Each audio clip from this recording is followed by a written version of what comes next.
Pranesh put the recording. You can start the introduction. Okay. Good morning, participants. On behalf of Ministry Youth Affairs and Sports, Hello India, and on behalf of respected Dr. G. Kishore sir, I welcome you for this second section. In the second session, we have a panelist, Mr. M.S.Chauhan sir.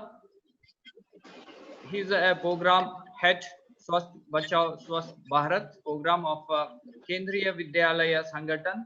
As a part of SB, more than 30 lakh children from across 1,250 Kendriya Vidyalaya are given fitness assessment report cards since last 3 years.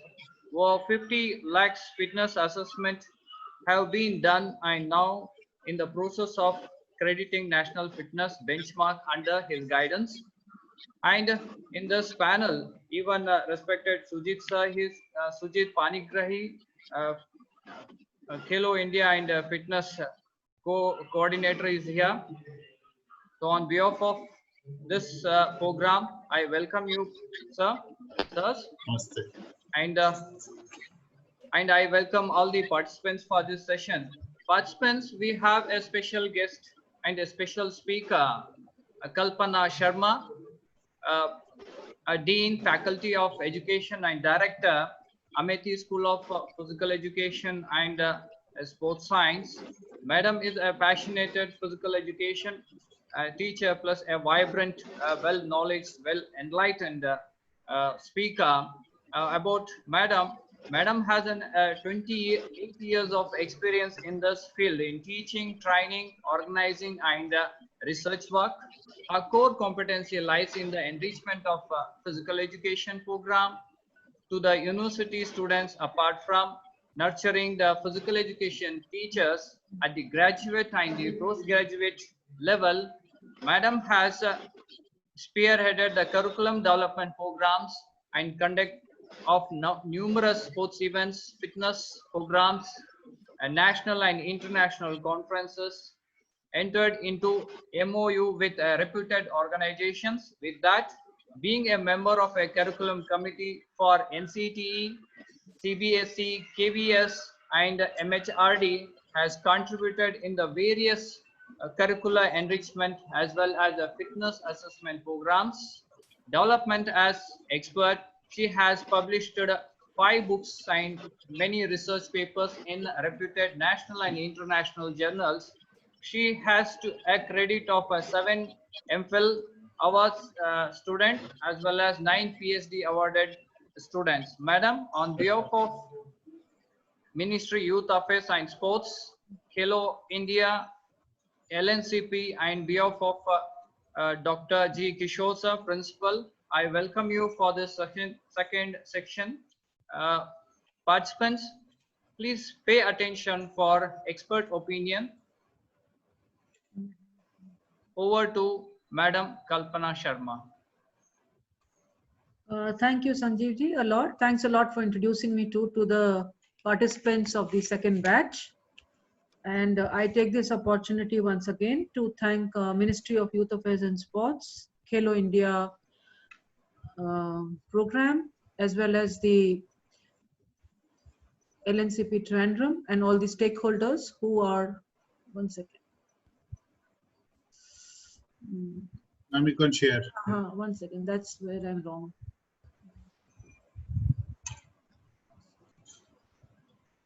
That's what I want to do.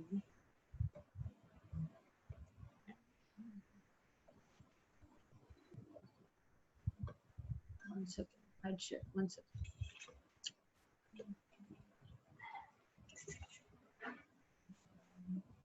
It's one second. Give me just 30 seconds. Any problem, ma'am? No problem. Actually, the screen is closed.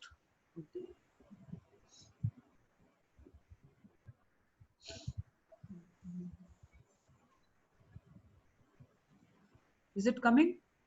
No. Not okay. Okay, I'll just.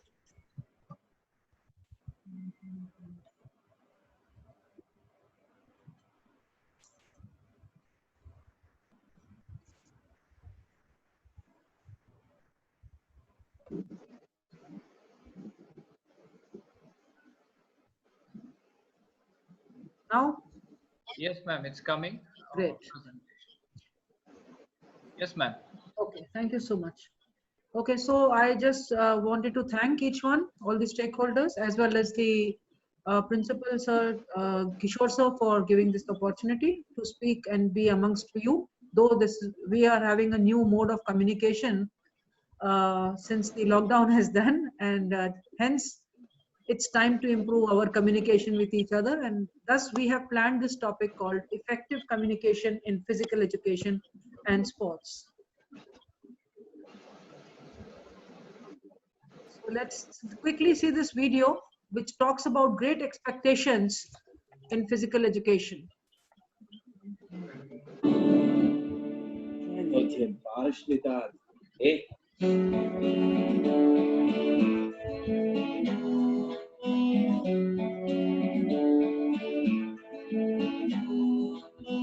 Just do this and so.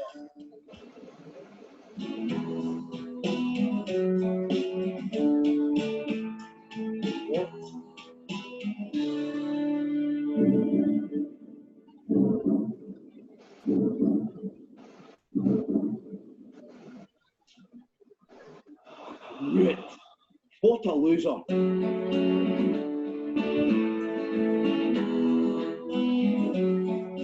Sorry, son. Loser. I did my best.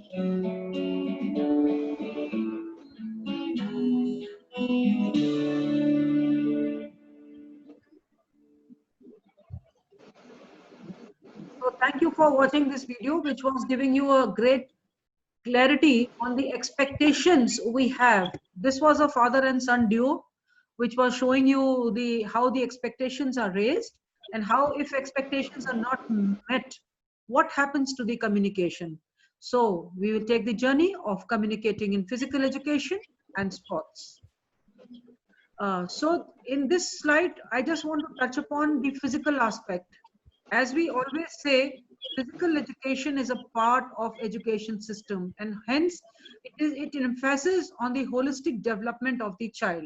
So when we are talking about coaching and we are talking about the physical education program, we should see that this is an important aspect of development of the child, and academic excellence cannot be reached until and unless the child has a complete development. And complete development is incomplete without a physical development also.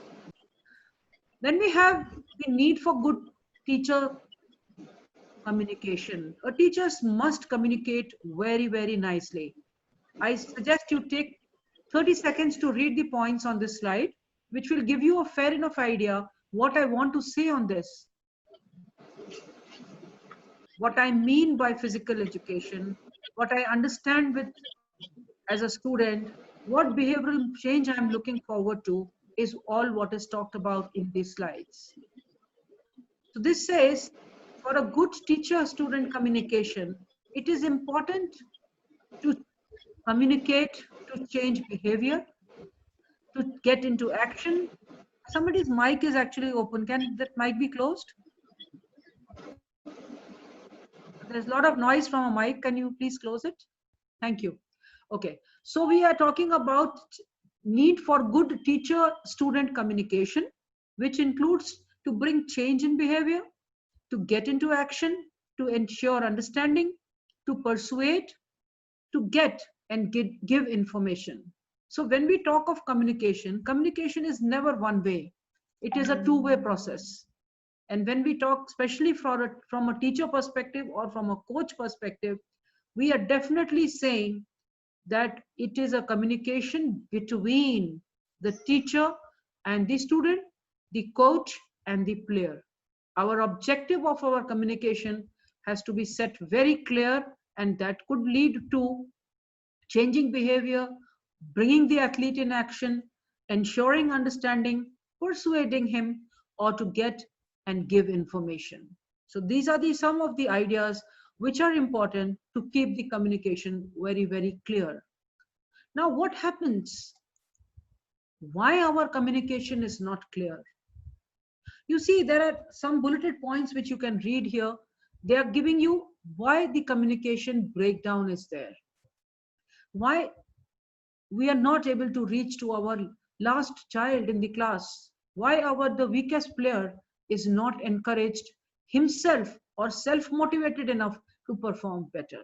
That means somewhere or the other, we are lacking in information, we have ineffective communication, there is frustration, there is provocation, there is non-attentiveness, there is lack of feedback, insecurity, and inferences.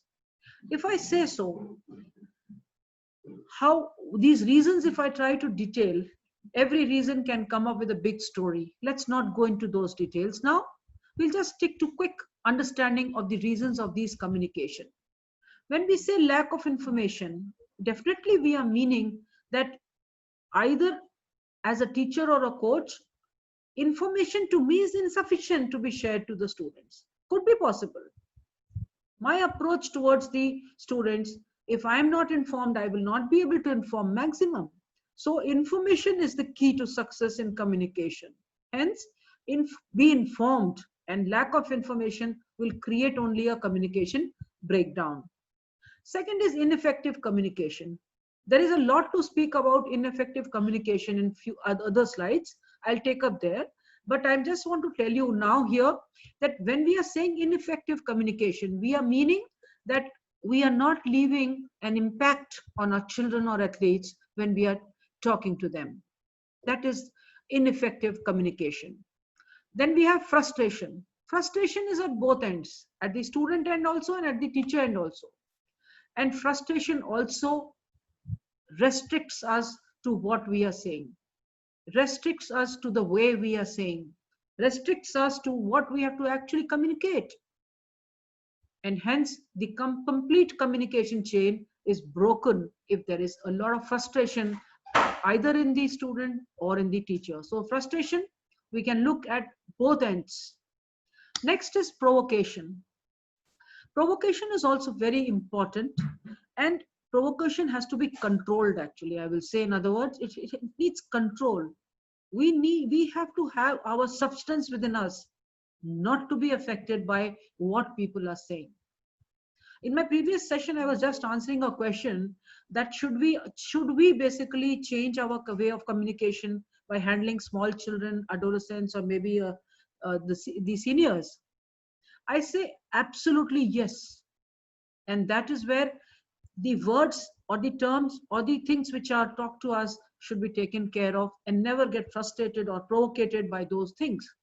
Hence, communication can be improved by having a sound clarity on that path, not getting frustrated or not getting provocated by things. Then the next point is non-attentive. Non-attentive means what? I'm talking to you.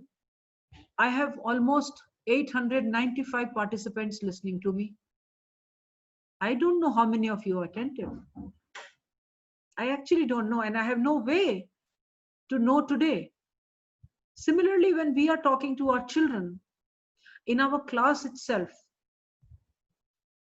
maybe there are children who are not listening to us. Maybe there are children who want to talk to us and we are not being able to attend to them.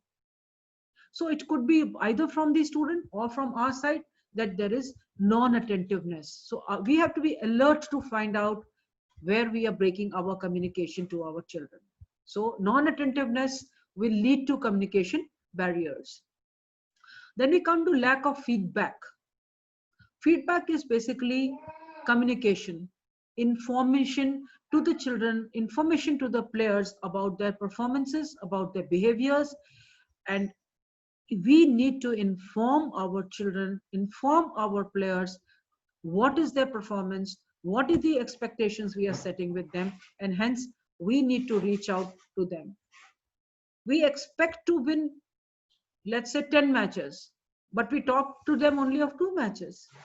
So hence we are not setting the expectations clear. It's important to set the expectations very, very clear, and that is when every match or after every session we are able to talk to them.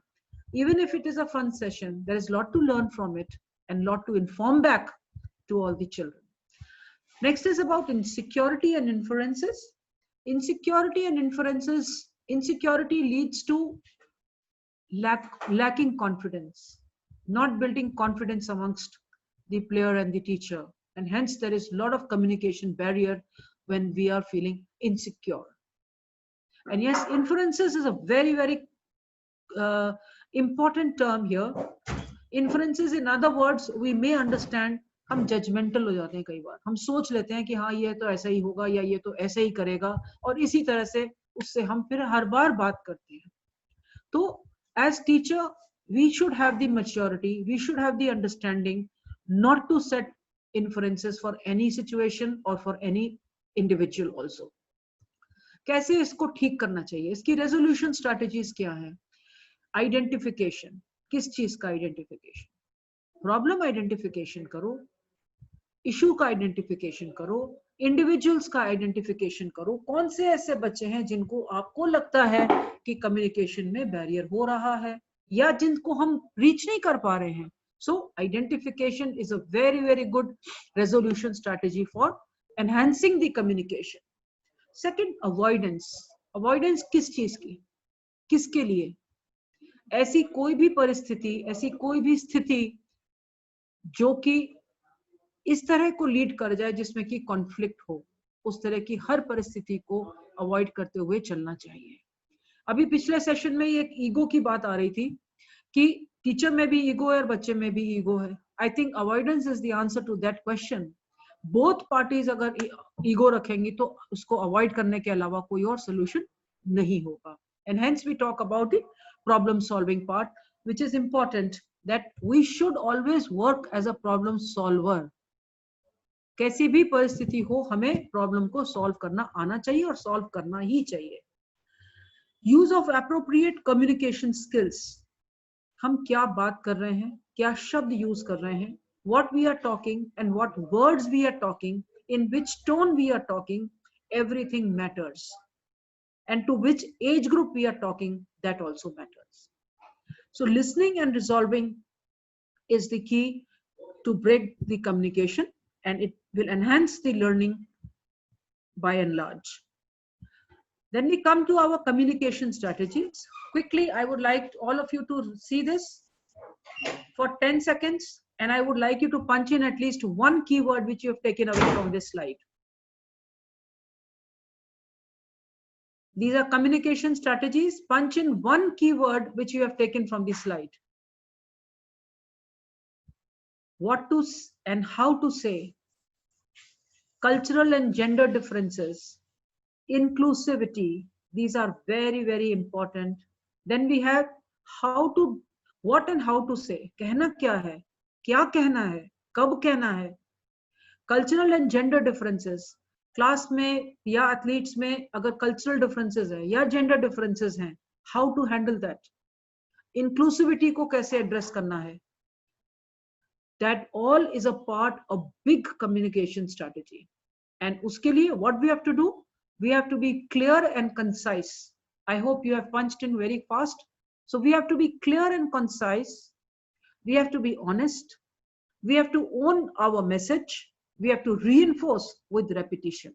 That means जितनी clarity से हम बात करेंगे, जितने कम शब्दों में हम अपनी बात को रख सकते हैं, that will be the key to success in communication. Honesty, सच्चाई बहुत जरूरी है बच्चों से बात करने में. अगर आप सच्चाई से बात करेंगे, बच्चे आपके साथ जुड़ते चले जाएंगे और लंबे समय तक जुड़ते चले जाएंगे. एंड आपकी हर बात मानेंगे. So honesty is very very important. Own your message.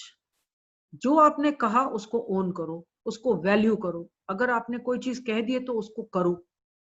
कोई भी चीज कहने से पहले इसलिए कहा जाता है कि कम्युनिकेशन में it is important to be honest, to put those words which you can honor later on. So own your messages.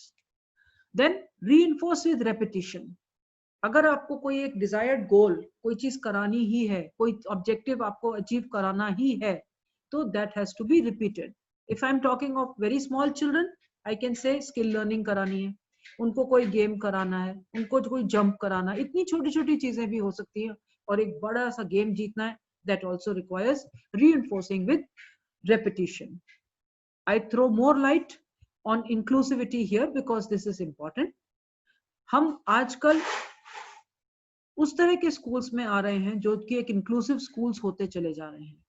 और इंक्लूसिव स्कूल्स में we do not know which child is requiring more attention from you. Hence, it is important as teachers and as coaches to identify the differences, whether it is cultural, whether it is gender, or even if a child requires more attention from you and he is differently abled. So please be very careful in your classes now. We don't know who requires more attention. It is how we build confidence in our children that we know more about them. And that's lead us to the listening skills, which are again very, very important. And we all should see that we create a positive environment to our students and they are given freedom to talk because we are lending our ear to them to listen. And how we do that? We reiterate back, we keep the accountability, we keep the specific desired actions. Also, we encourage our questions with the students and we adapt to the players. When I say adapt to the players, I really mean I'm specifying it very clearly who has to adapt here. We as teachers, we as coaches have to adapt. So reiterate back, keep accountability, specify desired actions, encourage questions and adapt to the players. They are all key skills enhancing the listening abilities of the teacher or the coach to create a positive environment. Next is regarding having conscious of the external factors. हमको कब बच्चे को कहना है, हमें कहाँ बच्चे को कहना चाहिए, ये बहुत जरूरी है. So importance of location and importance of timing is important.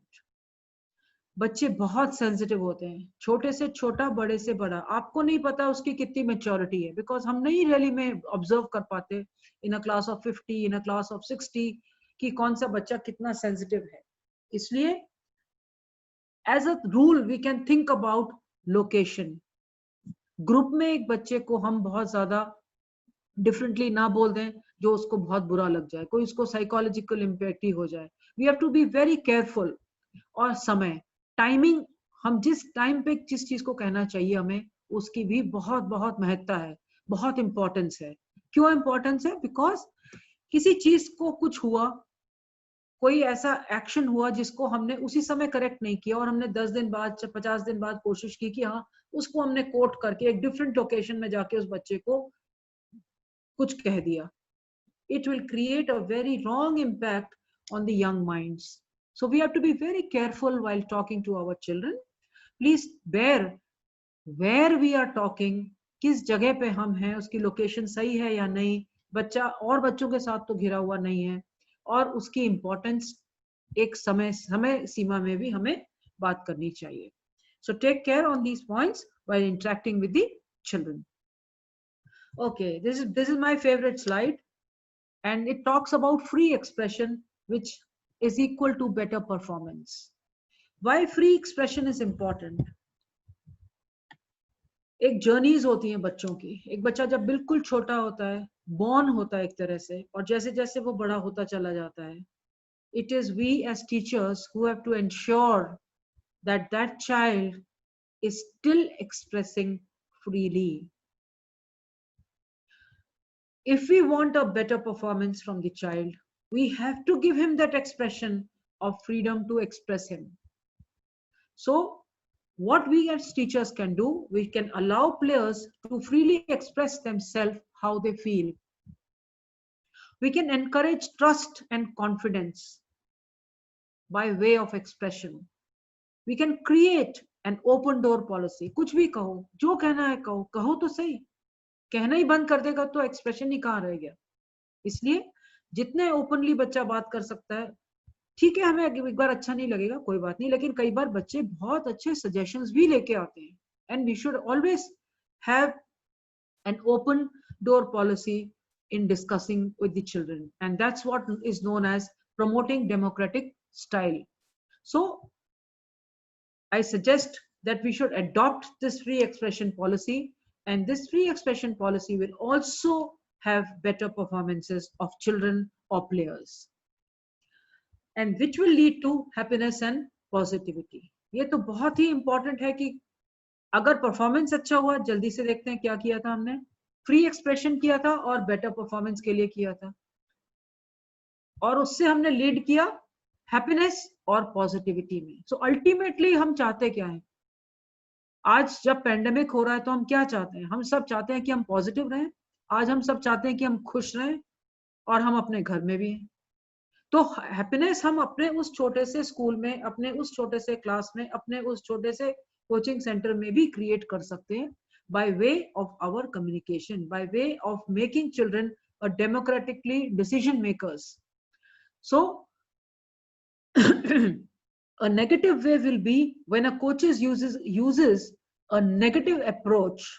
The player may listen to the tone of the message. Please underline and remember all the time the word tone here. May listen to the tone of the message rather than the message himself. क्या होगा? आपने जिस tone में बात करी, thumbs down, negative हो गया वो. बट वही चीज आपने एक पॉजिटिव अप्रोच में बात की, एक अच्छे टोन में बात की, एक रिलेटिव बच्चे के साथ बात करते हैं, that becomes a point where it is acceptable. So avoid negativity by using the sandwich approach to constructive criticism, a positive statement, the future-oriented instruction, and a compliment. For example, your effort level is great. Next time, try to get lower when you are shooting the ball. Keep up the good work. अगर आपने इसको observe किया होगा, तो ये एक teacher का संवाद है अपने बच्चे के साथ, लेकिन उसने एक पॉजिटिव वे से स्टार्ट किया. उसने कहा कि हाँ तुमने अच्छा किया, लेकिन अगली बार आप इससे अच्छा कर सकते हो, अच्छा काम आप करते रहिए. तो अच्छा अच्छा अच्छा, ये एक पॉजिटिव मैसेज बच्चे को लगातार जा रहा है. अब आते हैं हम कैसे कम्युनिकेशन की सिचुएशंस हैंडल करें.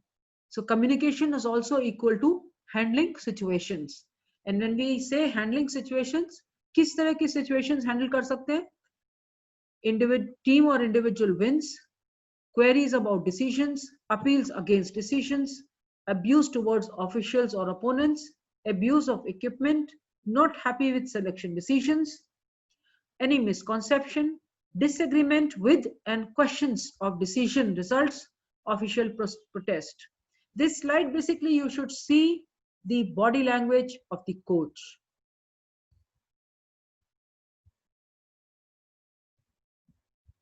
Thank you. So we come to the sport court communication for good players. So we'll quickly take these points which are important for communication for good players. The first point, I will suggest all of you to read the positives and negatives as thumbs up and thumbs down yourself. I'll give you time to read as 10 seconds for each of my slides which are coming. I'll quickly do the first part.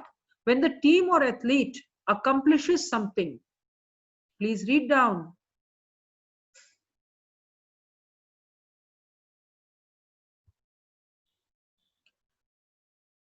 So what not has to be done? I'm reading that. I hope you have read the what has to be done.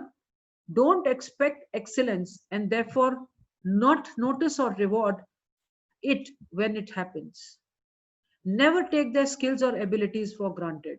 हम ये गलती करते हैं कि उनमें तो ये अच्छा है ही, so उस चीजों को हमें कभी भी granted लेना नहीं चाहिए. Rather, we should reward through immediate encouragement, appreciate their concentration, notice what they did well and showcase that.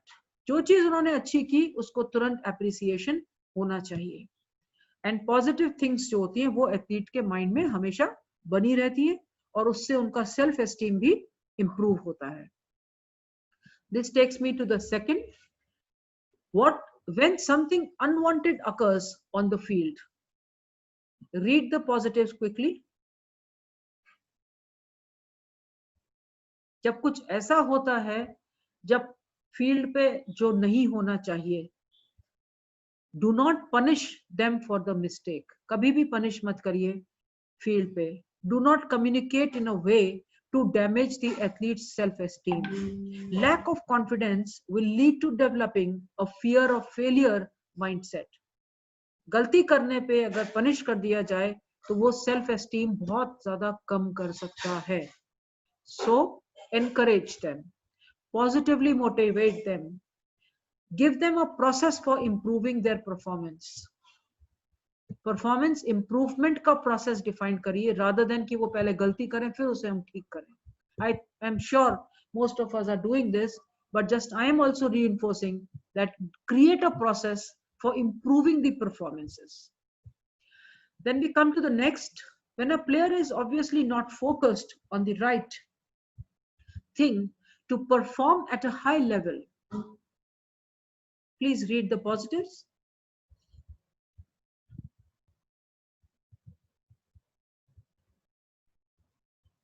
So never nag or threaten the athletes. Never, never nag. Never remove the offending athlete from the team. Identify what they need to do differently. That means the role of the teacher or the coach is much more, much more, I will say, rather than just taking fast decisions. So we have to identify the positives and we have to set the expectations clear. We have to focus the task and encourage them to be on the task without getting the fear of failure or punishment. These should be our strategies to accomplish while motivating our athletes or players. And next is regarding maintaining high standards during each training session or class. This is an important aspect of our teaching learning, also of our coaching, because we are handling children.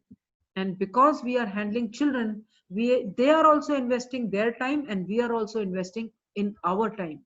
And hence, if in a class of 30 students, just calculate how many minutes are being invested in that session or a class. That's why it is important to create an environment of learning and developing skills and abilities. Every session should have an outcome. Every session should be very focused to tell the student that this is what you have to do after the session. You will be able to do after the session. Help the players understand all aspects of the game. Ask them the questions to enable them to understand the key principles for successful play in different situations. These are all things which we have to do. And what we don't have to do is to instruct or communicate in a sarcastic way. Never use sarcastic ways for communication. They're never successful. Even as a parent or even as a teacher or even as a coach, they will never be successful. Don't yell at or threaten any athletes. Don't give them all the answers. Allow them time to work it out. These could be good strategies positively, and all the positives should be adopted, all the negatives should be corrected. So we will quickly look at a positive coaching video. Please enjoy it. And I'll request to punch in 3 key points you've taken from this video.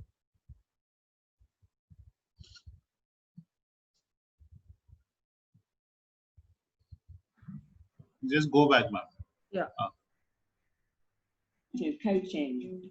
Positive coaching is about focusing on, you guessed it, the positives. It's proven to be a very productive way to coach. Ma'am, आपका volume high है? Positive coaching. I'll check it. To improve.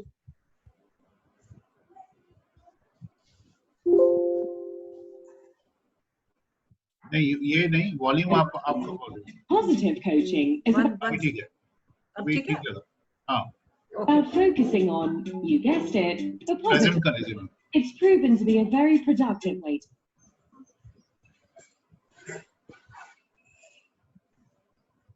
positive coaching. Positive coaching is about focusing on, you guessed it, the positives. It's proven to be a very productive way to coach children. Not only does positive coaching help kids to improve, but most importantly, it helps them to enjoy the sport because we concentrate on what they do well.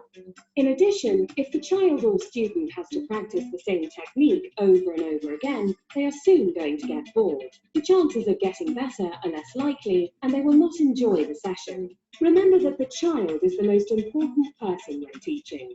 If half a session is spent working on getting the ball over the net, you will see very little improvement, so vary the activities. Being positive also means giving praise for effort and not just for ability. Good teachers concentrate on praising effort, how hard the player tries, because they know that the players will try harder and will make greater improvements.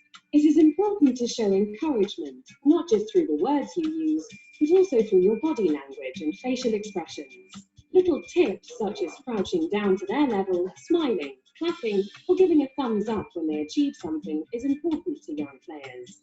Make sure you work on the things they can do and don't worry about what they can't do. If a child can see their own improvements, they will stay interested in the game and will be happy to work on the areas they find more difficult.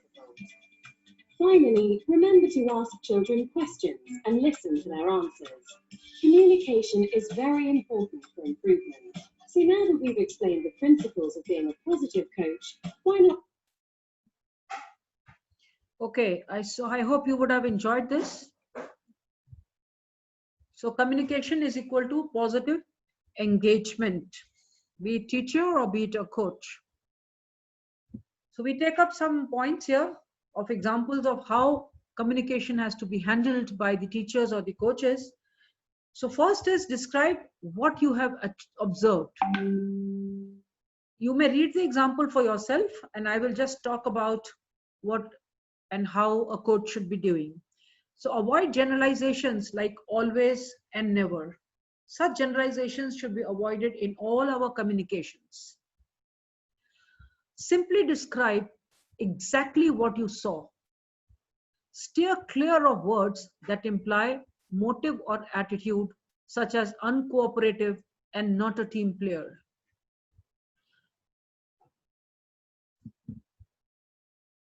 Next, talk about the behavior, not the person.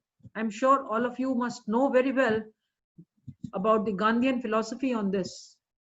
Use the neutral pronoun it. क्या use करना है? It use करना है, rather than you, she, he, me, etc., etc.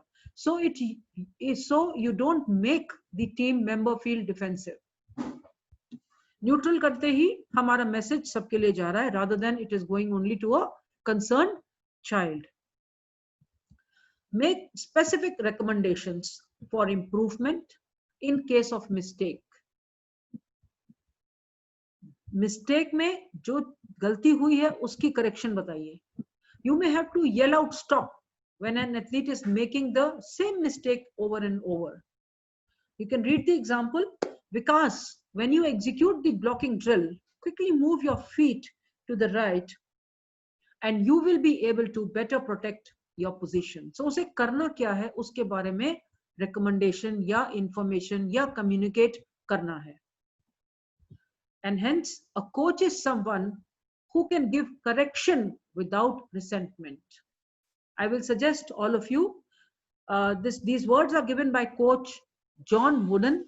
Please read about him as a case study, read about him as a leadership skills. You will learn a lot about reading for him.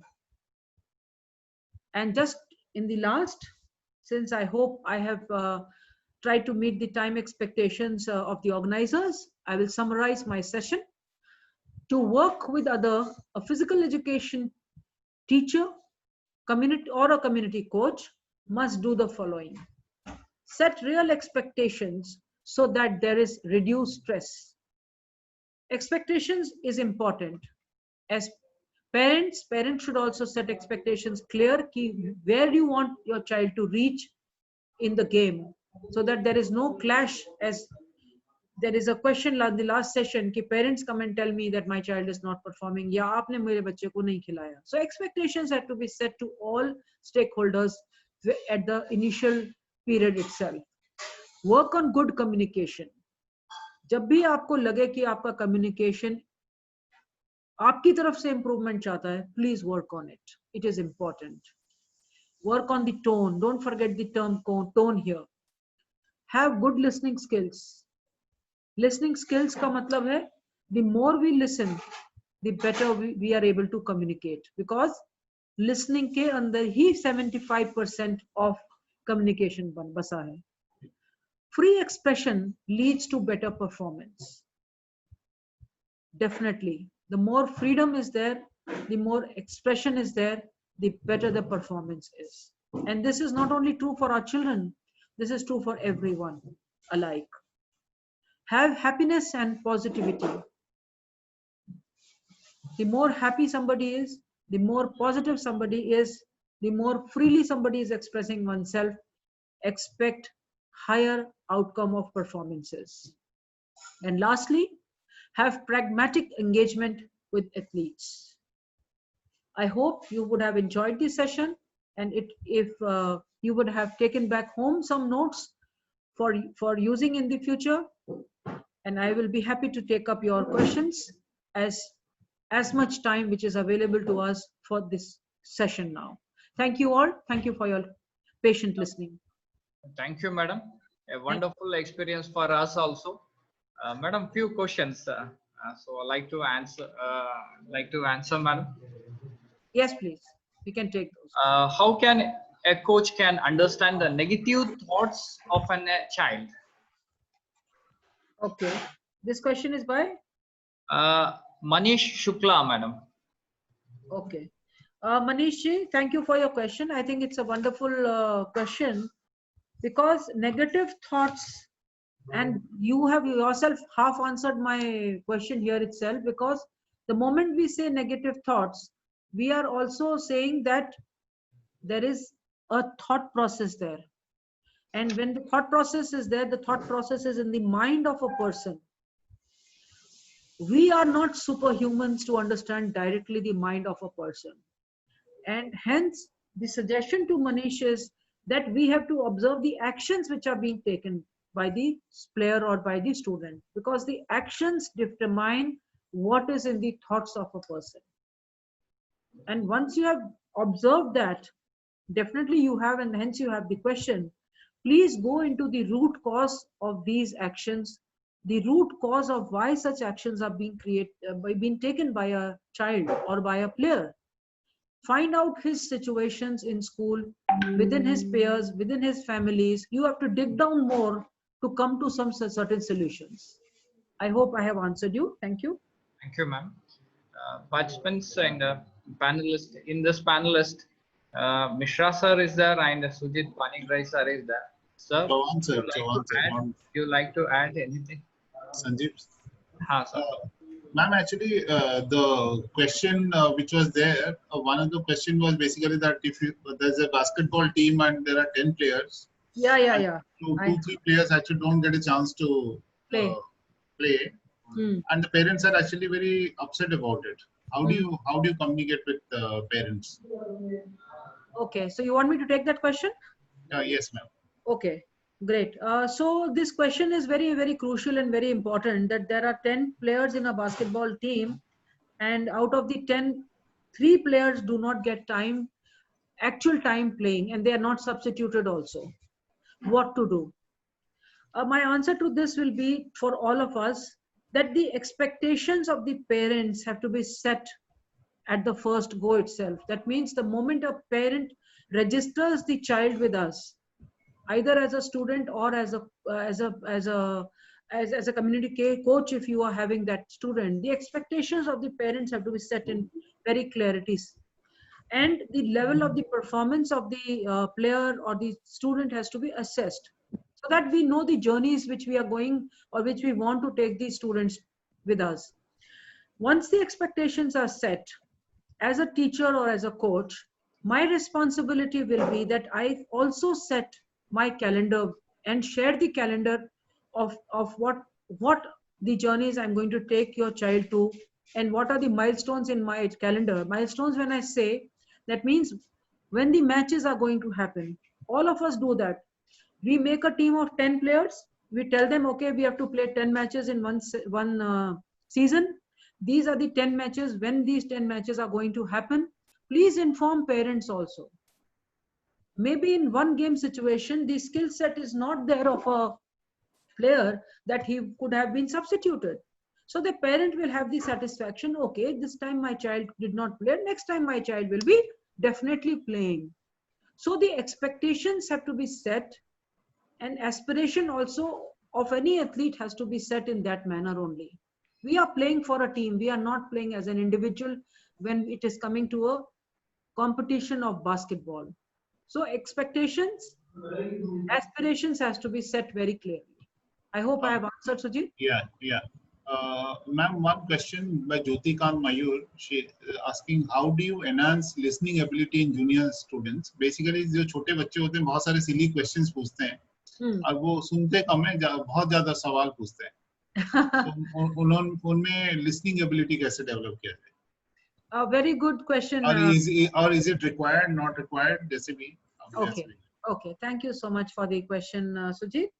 Actually, बहुत ही interesting चीज है ये. और बच्चे क्या होते हैं, we should, when on one hand we are talking of free expression, we cannot as teachers and coaches stop that expression coming to us. It is how we become listeners to that, how we act on it, that is what we need to strategize. तो उसकी strategy के लिए हमें क्या करना चाहिए? हमें हर question को लेना चाहिए. जरूरी नहीं है कि हम उसी समय आंसर कर पाए. ये बात आपकी मैं मान सकती हूँ कि हम इमीडिएटली आंसर नहीं कर सकते हर चीज. हमें सिली लगेगी, हमें लगेगी कि क्यों बोल रहा है या क्यों पूछ रहा है. बट अगर हम इसको 2 स्टेप या 3 स्टेप और हम ले लें अपने रूटीन्स में, और हम इन क्वेश्चंस की एक कैटेगराइजेशन कर लें कि कौन सा क्वेश्चन किस तरह का है, और फिर हम जब एड्रेस करें बच्चों को एज कोचेस, हम जब पेप टॉक करते हैं या जब हम लास्ट में समराइज कर रहे होते हैं अपने गेम के बाद, तो हम उन क्वेश्चंस को धीरे से उन तक पहुंचा देते हैं, उनको आंसर कर देते हैं, उनको एक कॉन्शियसनेस डेवलप कराएंगे कि हाँ ये वाले क्वेश्चंस तो ऑलरेडी मैडम ने आंसर कर दिए या सर ने आंसर कर दिए. तो धीरे धीरे you will find that those questions which are coming too much to you because of your input of categorizing the questions, you have taken that chunk into your address itself, and hence the students will start feeling ki, okay, my questions are already answered, so mujhe to ye पूछना ही नहीं है. So those silly questions will actually be a good feedback to you as a teacher or a coach to address it and talk further. I hope I've answered. Yes, ma'am.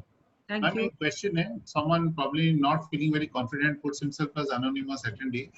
Okay. But good question. He says, when one player of the team is scolding to another player for bad performance while the match is going on, what should be the mode of communication by the coach to the team players?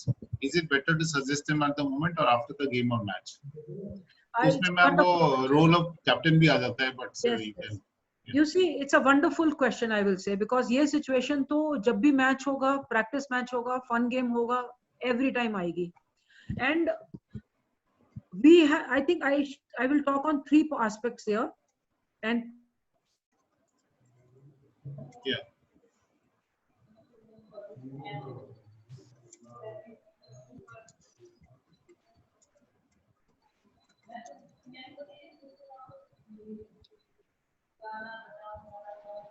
Ma'am, audible? Ma'am, तो freeze हो गया क्या screen? Chauhan sir, you want to take up? Yeah. Chauhan sir, you want to take up the question? Could you repeat the question? So the question is that the question is when one of the player of a team is scolding another player for bad performance while the match is going on, what should be the mode of communication by the coach to the team player? Is it better to suggest them at the moment or after the game match? ये question is कि मतलब match चल रहा है, एक player ने दूसरे player को डांट रहा है, तो कोच को क्या करना चाहिए? उसी टाइम में उसको बताना चाहिए कि मैच खत्म होने के बाद बताना चाहिए? I think the best thing would be that the coach should tell them not to talk about it or do anything on that this thing, and just keep it shut for the time being, and let the things be taken up at a later stage. The coach himself at that moment of time, he should not say anything to them, but rather say that, okay, play your game, don't discuss, don't do anything, continue with the game. The team is more important than the individual. And at later stage, then they can analyze that how the performance of the students of the players has affected the team's performance. Right. Kalpana ma'am. Thank you, sir. Ma'am आप add करना चाहिए? I think the tail part, I have heard what Chauhan sir said, and I think I had the same answer. The team is more important than individuals, and so long as the game is going on, उस बीच में तो हमें शायद नहीं ही कहना चाहिए. We should just continue with the game because पूरी harmony जो एक कोच सेट करता है गेम की, वो टूट सकती है. इसलिए बीच में ना बोल के बाद में बैठ के उसका एक करेक्टिव एक्शन जरूर लेना चाहिए. मैम एक क्वेश्चन है शुभदीप करके, तो उनका क्वेश्चन है that some of the players basically have very low confidence because they did a lot of practice and they won, but at the time of the match they kept losing. So what should we do? What kind of communication? How can communication help? Okay. देखिए match में खेलना एक चीज होती है, practice में खेलना अलग चीज होती है. मैम आपको एक रिलेटेड क्वेश्चन भी पूछ लेता हूँ. I think it will be better. दोनों दो रिलेटेड क्वेश्चन है कि सिंपल मजुमदार पूछ रहे हैं after losing match coaches also sometimes go through personal emotional state. So during that time, how do you react? So one is with respect to player, the other one is himself. So yeah, absolutely. देखिए दो चीजें होती हैं, confidence building, self-esteem, etc., which we have already spoken in very brief in this talk. Confidence बहुत जरूरी है कि जब actual play situation हो उसमें बच्चों में रहे. उसको बढ़ाने के लिए what we can do, one is understand the child in totality. हम एक गेम सिचुएशन में जजमेंट लेके बच्चे के बारे में नहीं बैठ सकते हैं. We have to see the total scenario. उसका पीयर प्रेशर क्या हो सकता है, प्लेयर्स में आपस में बुली तो नहीं है, उसकी फैमिली क्या है. मॉर्निंग सेशन में भी मैं यही कह रही थी कि बच्चा टिफिन में क्या लेके आता है, बिकॉज दैट ऑल्सो डिटरमाइंस कि वो वाकई में मेंटल स्टेट उसका पीसफुल है या नहीं है. So all these things combined together, we as teachers and coaches must go 5 steps forward to understand our child more than that. I don't say that we are not doing this. मैं हमेशा कहती हूँ कि physical education teacher most loved teacher होता है schools में. हम वो स्टेप्स ले रहे हैं, लेकिन फिर भी अगर हमें लग रहा है कि कॉन्फिडेंस लूज हो रहा है तो शायद हमें 5 कदम और बढ़ के आगे बढ़ना चाहिए. बच्चे को समझना चाहिए, उसको और कॉन्फिडेंस में अपने लेना चाहिए, उसकी ट्रस्ट बढ़ानी चाहिए, जिससे कि उसकी जो पॉजिटिविटी है वो बढ़े और उसमें एक कॉन्फिडेंस उस लेवल का है कि वो गेम में परफॉर्मेंस देगा. कोई ना कोई एक बात जहन में बच्चे के जरूर रह जाती है जिसके की वजह से वो अपना कॉन्फिडेंस लूज कर रहा हो. उस पॉइंट को आइडेंटिफाई करना हमारा बहुत बड़ा रोल है. मैम एक क्वेश्चन है Navkishore Mahapatra, he is asking a good question. He is saying that nowadays, actually एक अच्छा क्वेश्चन है, nowadays before a match starts all the players and coaches are surrounded in one place and they keep their hand on each other on shoulders for few seconds. इसका ये इसका उसका relevance क्या है और क्यों करते हैं, उससे क्या फायदा क्या होता है? Navkishore Mahapatra he is asking. Sir आप बोलना चाहेंगे चौहान सर? ऐसा होता है कि जब टीम कोई भी गेम खेलती है या कोई आप आजकल तो जैसे LAC में लद्दाख में जो है बहुत बड़ी वो चल रहा है, प्रॉब्लम चल रही है चाइना के साथ में.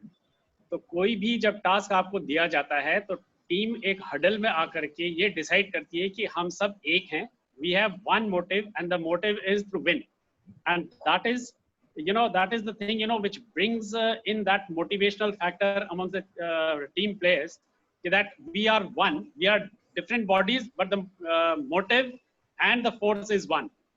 एंड जब वो हम लेकर एक वो नारा भी लगाते हैं, चाहे वो बजरंग बली की जय बोले, चाहे वो हर हर महादेव बोले या कोई भी चीज बोले, but they go with a cry. Even the war they go with a war cry that we do this, and that gives that particular impetus to the team to win. Winning is not always possible, but yes, to put in their best performance is I think one which the coaches should say, that you may not win every time, but you can always win the hearts of the spectators and the other players. You could say that they lost, but they have won our heart. So I think that is what is more important. Absolutely. Right. I think Sudhit sir? Sanjeev sir. Can we wind up now? Yes, sir. Yes, sir. Thank you. Yeah. Madam, your opinions really enlightening one for us as well as for participants, and the opinion is a practical one. I hope every participant are carrying this dense knowledge with them, madam. So on behalf of Ministry Youth Affairs and Sports, and behalf of Khelo India, LNCP, and on behalf of respected Dr. G. Kishore sir, at present he is there. He is a keen observer of every sessions. So sir, I welcome you, sir. So on behalf of sir, I thank for this valuable presentation, madam. Thank you very much, madam. We have a session very soon. Yeah. Thank you very much. Yes, ma'am. Participants, It's already come. exactly now 12:30. One more session is there. Also we said. Please be in this session again. Thank you. Not again. He's, Sujit, please ask him not to leave. Grant had No. come and left. He came, he entered, and again he had to go back. He said, "It's in the okay. session." Okay. I Kishore can sir, call Grant. would you like to say something so that? Can I call Grant? Yeah, please, ma'am. So while Kishore sir may. Thank you. Sujit. So, communication forms a formidable part in every academic system, and especially in physical education and community coaching too. It's no exception. So, Madam has very rightly outlined its importance and expressed how it is to be, how it is required to be done by the physical education teachers. Also, it has been broken down into various strategies and resolution strategies, and also in split details about the modus operandi to be followed. So I think this will be much beneficial to all the physical education teachers and community coaches, because it will arm them with these soft skills, because the soft skills forms a very important role that how exactly he communicates, the way in which he communicates, the language, the tone, the pitch, the content, everything matters, and the effectiveness of your communication marks the effectiveness of your delivery and the effectiveness of your ultimately the entire academic contents. So I place on record our sincere appreciation to Madam Professor Kalpana Sharma for taking up this subject, which is very important, and I'm sure that the entire physical education teachers and the community coaches would have been benefited out of it. So I request all of you to keep to imbibe from the principles which are being taught, because soft skills is very important in teaching, and I am sure that all those who have participated will definitely put into practice. Thank you. Ask Grant to join. Yeah. Okay. Yeah. So all the participants, please stay back. So Grant, who is a New Zealand cricketer, he had actually joined, but then he thought that it's a different session, so probably he left. So he's just joining back. He's joining back in a few minutes. Yeah. He's joining for New Zealand. Yeah, that's. Yeah. So a lot of people are saying they're very excited, and they're waiting also for Grant. Can you stop this station? This is not Kalpana ma'am, it was like a T20 ma'am today. Quite fast. I think we did it quite fast. Usha ma'am, has he joined? He's coming.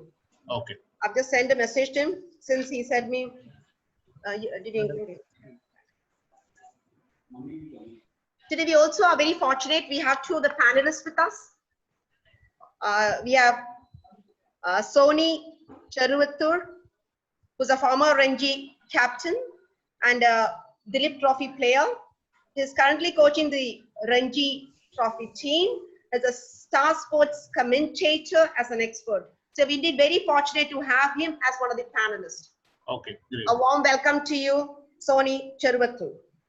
I also would like to welcome Biju George, who's one of our most eminent coach, who's produced a number of outstanding cricketers like Sanju Samson and many more. Also for the coach for the under-19 boys and for India women, who took a great initiative of taking Indian women to a higher levels. So indeed, Biju George sir, We are very fortunate to have you. A warm welcome as a panelist. We have Grant. Okay, I'm free. Grant has still not joined. Grant, I think he should be. I'll just try getting him.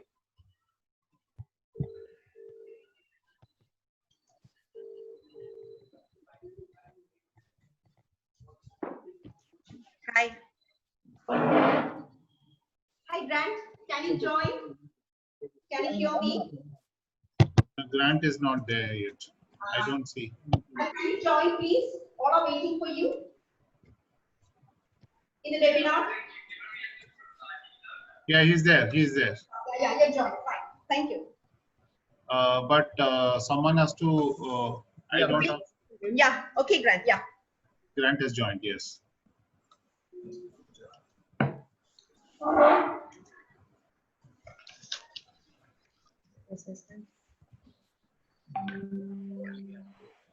Please, ask Ganesh to put in on the name. Yeah. Hello. Grant? Hi, Usha. Yeah, I can't see you. Yeah, neither can I. I can't see myself either. Your video, please. Don't keep us in the dark. Video doesn't seem to be working. No, it's. So I might have to log out and log back in. Okay. Oh, sure, you could do that. You could please log out and get in again. Or you can use your mobile also. Yeah. Yeah. Okay. Thank you. Yeah. And then Ganesh. I told. Dr. Kishore, you probably have not met Mr. Chauhan, M.S.Chauhan sir. He's a coordinator of Bachche, Bharat program of Kendriya Vidyalaya Sangathan sir. Oh, so they have done close to 50 lakh fitness assessment. Two years even before Khelo India started, they did the fitness assessment. Now they have done close to 50 lakh assessments. I think I would have met him somewhere. We have a. If he was in the field, then I was also in Delhi, Calcutta, Bangalore. Somewhere we would have met. Nice to meet you, Chauhan sir. Namaskar. Yeah. Namaskar. Dr. Kishore is the principal, Sai NCP, and also the regional director. So he is the man behind this entire workshop, sir. The entire 25 1-month workshop. Sure, sir. Good afternoon. I was cut. Yeah. We could hear all. I couldn't, but I had the last few, versions I have got from you. Okay. And it was very, very effective. And the soft skills, in fact, we have to stress a lot to the teachers because most of them has got the knowledge, but the delivery part is affected. Communication. Actually, absolutely. So I think this would have a very high benefit. I'm just coming now. Ganesh is trying. No. Ganesh he says. No. He is joining in another system. I'm waiting for him only. Ah, yes. I think probably he thought that it is some other session on, maybe that's why he left.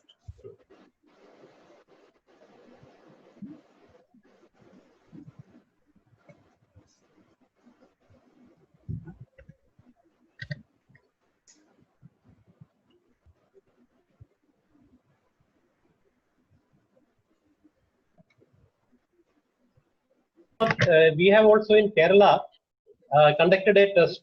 There was a program known as TPFP, Total Fitness Program. This was during my tenure as Director of Sports in Kerala. We launched this program in 2006, and we have tested 19 lakh children in Kerala. 19 lakh. That's and a big data, number. And we got the data processed also. The revelations were quite, rather alarming because we found that the fitness level was not up We can, Dr. Kishore, maybe, so I'll talk to you separately. Maybe we can import all of that into Khelo India to see how it has changed over a period of time. So it's been 15-year-old back data, and now, if you look at the same age group of the child, how it has changed, we can actually do some analysis also. Yeah, it will be really. This will be a good idea, Sujit. Yeah, that will be a good idea because if you have 19 lakh data, that's a very good data point to actually look at Map that also between. basically how India has progressed, because from 2000 onwards we have become more affluent as a country also. We have better livelihood, so we can actually look at some of those trends, that how economic factors are impacting India. And in between also we had the Commonwealth Games and we had other things, so we can actually discuss, we can see how.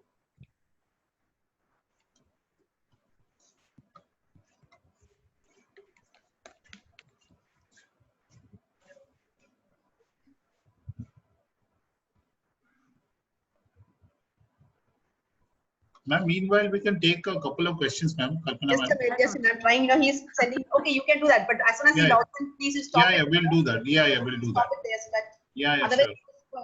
Yeah, I think that's how he went out also. Session, that's how he happened to move.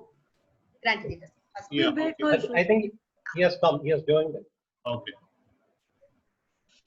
Yes. He's joined. Okay. Hi, Grant. Hi. Yeah, it's perfect. That's great. Yeah, Happy to see you. Yeah. You just have to unmute. Yes, it's fine now. Okay. Okay. Yeah. So there are a lot of people waiting for you. There are almost 1,000 participants and many more. Yeah. That's so sorry for the inconvenience that you had. Yeah. No problem. That's okay. all right. I've been banished to my gym or my garage.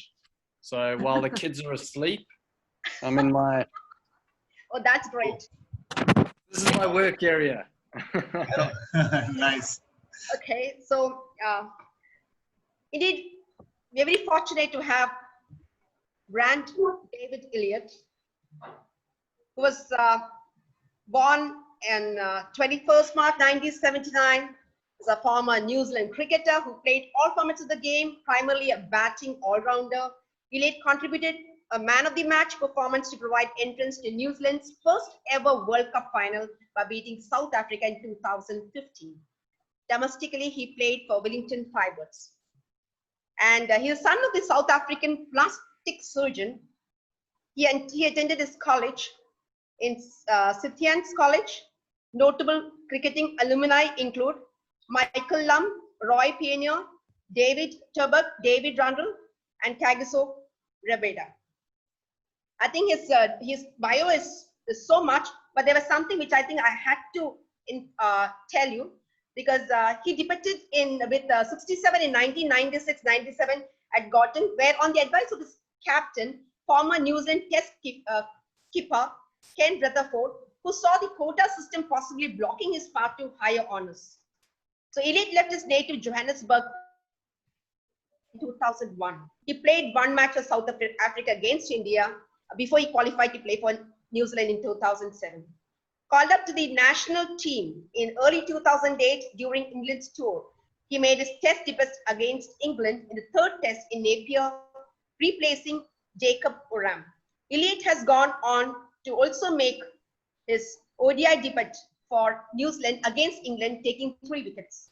In his second game, he scored his maiden of the ODI 50. His maiden ODI century was in the third game of Chappell-Hadley series, scoring 115 against Australia at the SCG on Sunday, 8 February 2009. He also did well in the Champions Trophy in South Africa in 2009. He also took a 4-wicket haul against England at the Wanderers, which actually helped New Zealand to qualify for the semi-finals. And in the semi-finals, he played an innings of 75 not out to take the Black Caps to the victory against Pakistan. In terms of the world record, Elliott scored his second ODI century when Sri Lanka toured New Zealand prior to 2015 Cricket World Cup. Elliott and Luke Ronchi both broke several batting records as the pair lifted New Zealand from 93.5 to a commanding 360 off their 50 overs. Their stand of 267 is the highest 6th wicket partnership in the ODIs. In the inaugural Pakistan Super League in 2016, he along with Zulfiq Babar set the highest 10th wicket partnership in any forms of T20. And his finest moment, however, came in 2015 World Cup semi-final against South Africa, where he scored an unbeaten 84 and was adjudged the man of the match. We are very lucky to have you. He hit the winning six of the second to the last ball of the innings from Dale Steyn and created history by putting New Zealand into their first ever Cricket World Cup final. in the final against Australia, Elliott top scored for New Zealand, scoring 83 runs. So after the World Cup, Elliott was named in the 2020 side in 2016, and since then he has changed his path from the cricketing to coaching and to the other areas. His strength early on, Ken Rutherford noted his strong batting technique, while also noting his occasional lack of self-belief.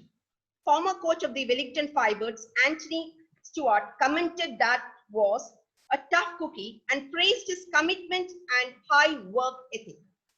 Glenn Turner, former convener of the national selection panel, considered Elliott a thoughtful character whose offside play was exceptional, such as his hallmark shot, the lofted drive over extra cover. He played for the Weybridge Cricket Club in Surrey Championship 2018. Elliott is the maker of the Buzz cricket bat. It was used by himself, David Borden, Mark Houghton, Leighton Morgan, Chris Nevin, and Luke Woodcock. Luke Woodcock scored 220 with it in a first-class game. And since then, he was injured. He had to take up into a business, and right now he's the general manager of a New Zealand cricket. Sorry, he's the general manager of the International with Technology News Business and Sport Cricket, which offers a digital platform for sport that combines competition management and administration software with live scoring and statistics for cricket clubs, as well as combining video indexing and live streaming. Indeed, we are honored to have you, Elliott, because you are the one who's going to be a change maker for us. And you're going to teach our PEs and our children the life skills. On behalf of the Ministry of Youth Affairs and Sports, Government of India, Halo India, Lakshmibai National College of Physical Education, and all the participants here, a warm welcome to you. I also welcome our panelists. We have Biju George with us, who is one of the coach with the Sports Authority of India, who has produced a lot of internationals, and also took the Indian women team to reach the finals. Biju George, a warm welcome to you. I also like to welcome Soni Cheruvattur, who was the former Ranji Trophy captain of Kerala, Dilip Trophy player, and he's the current coach of the Ranji team. He's also the Start Sports commentator as an expert. A warm welcome to you, Soni. I also welcome Chauhan sir as an expert who's here, Kalpana ma'am, Dr. G. Kishore, all the members of the media, and Sujit, and all the participants, a warm welcome to one and all. Now, may I request our superstar for the session, please. So please. Thanks, Usha. I didn't know if you meant me. There's so many superstars in the panel over here, so I wasn't sure if that was me. Hopefully it is. But that was a very impressive introduction. Thank you very much for that. I think one of the things we're going to talk about today is, you know, around sport and developing character. And the funny thing is when you read out those achievements, they're all cricketing achievements. And I never wanted cricket to define me as a person. I wanted to be defined as someone who their teammates would finish playing with and they'd go, you know, Grant was someone who played for the team.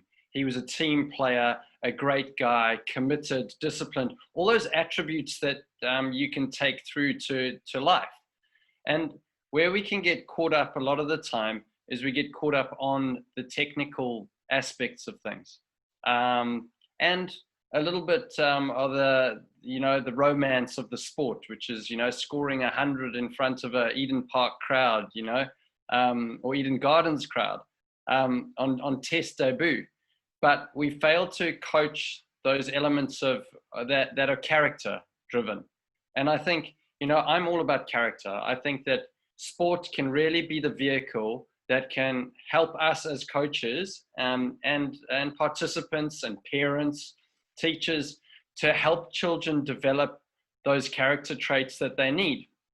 The character traits that take them through as a successful business person, or as a successful parent, or even, you know, someone who is, you know, developing communities around them. So I think that sport has the ability to create a global citizen. And what does that global citizen look like? Now, what I'm going to give you insight into is I'll share my screen, and hopefully this isn't going to be death by PowerPoint, but I've got a few slides that I'll try and go through. And what I'm going to talk about is I'm going to talk about leadership. I believe that through leadership, we can create teamwork and culture. But within that teamwork and culture, you need specific traits that help you become a really good team player. So I'm going to start at teamwork. I'm just going to share my screen. Hopefully this all works. I had a technology breakdown earlier, so let me share that and see. I'm going to be jumping between two screens. Yeah. How's that? Yeah, it's great. That looks good? Yeah, okay. looks good. Okay, so I've got something here that I call the corporate athlete. Now, I believe that there's 5 stages to gaining success. And I think that these 5 stages, they relate to, you know, all ages in a way. Well, mainly, I guess, teenage to adulthood. But I believe that, you know, there's a beginning, there's time for action, and I'll put some bullet points in each of those steps that go towards success. And we're talking about leadership here now. So it's how we can help individuals grow as leaders.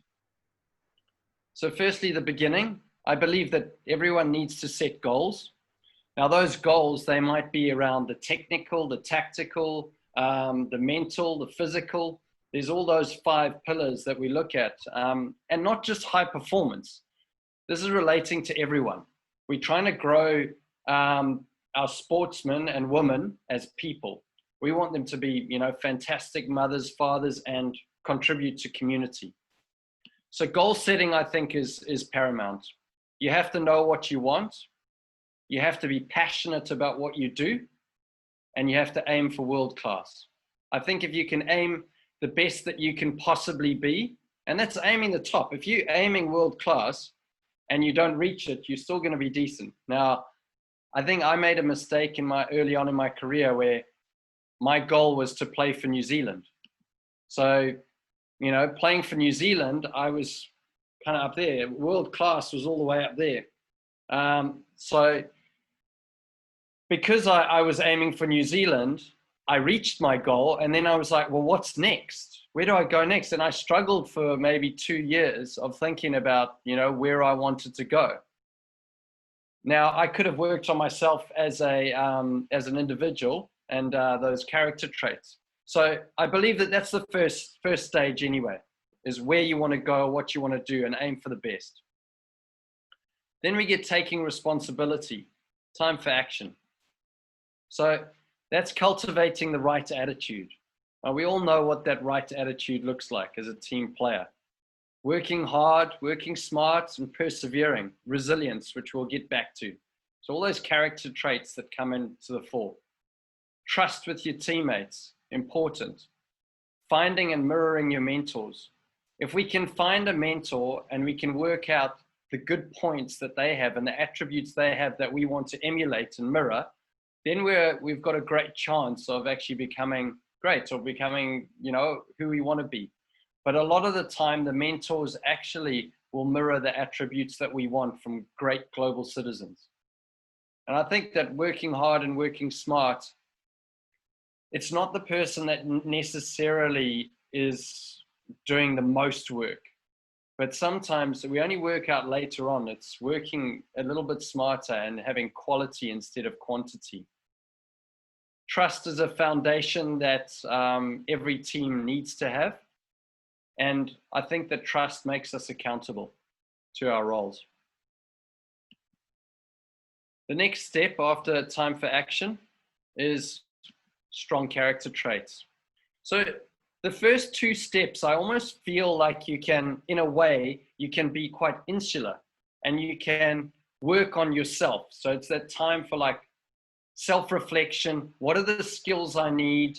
who's going to help me get there, and how can I then grow those skills? Once you've got those skills, then it's looking about the attitude and the character traits, growing yourself as a person.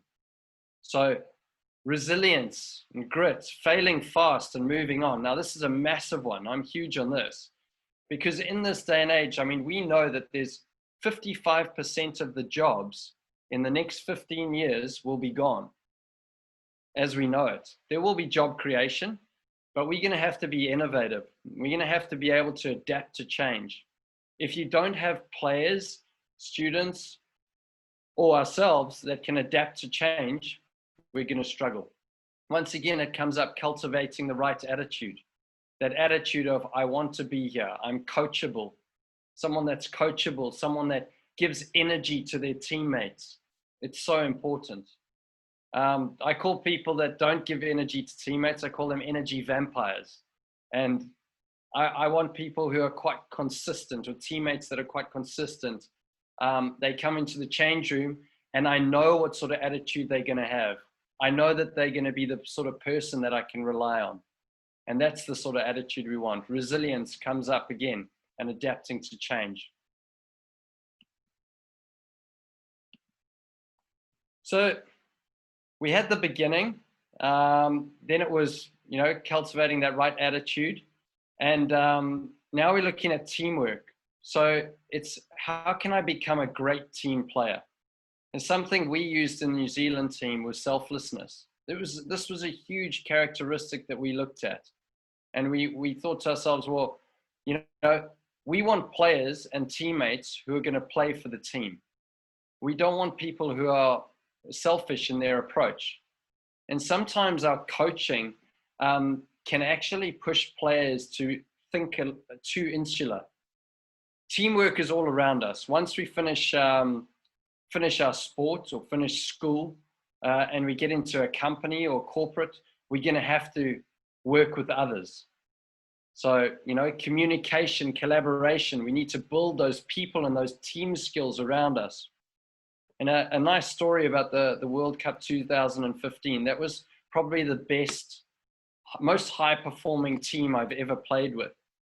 And probably the thing that was really indicative of our team was that there were 4 players that were told they were never going to play during the World Cup. We were going to stick with the same team the whole way through. Now, those 4 players, they sat on the sideline and they were basically water boys. So it was Nathan McCullum, Kyle Mills, Mitch McClenaghan, and Tom Latham. And not once did you see them really disappointed. Not once did you see them moan and groan or give negative energy towards the team. They were the sort of players that were, if anything, they were really upbeat and, encouraging the guys around them. And I think that showed what sort of level of selflessness we had in the team. Amazing team players. And in this day and age, I believe, not just with sports. I mean, with sports, I believe if you're going to be an individual and just worry about how many hundreds and wickets you take, there's plenty of other individual sports out there. You can go and play tennis. You can go and be a marathon runner, a sprinter. Cricket and team sports require team players. And that team ethic, I think, is so paramount when we're coaching. We need to be able to bring out the moments in the games and sports that we play that exhibited character. And if we can, bring up those moments, a lot of the time in the change rooms with poor teams that I was involved in, they would celebrate, the player that scored 100. Yes, it's great, well batted, but also they'll bring up the person that says, hey, he gave his wicket away at the end of the innings. He was selfless enough to try and get the team more runs and perished with the cause of the team. So bringing up those aspects and getting our learners to understand that it's not just the person that scores 100, but the person that helps those people around them. That's going to help build communities. Then there's becoming a leader. So I believe that that's the next step. I almost think that, you develop the skill you develop the character, and now there's an opportunity for you to lead. Now, there's different ways that you can lead. You can lead by actions, you can lead by words. The best leaders are the ones that lead by action and words.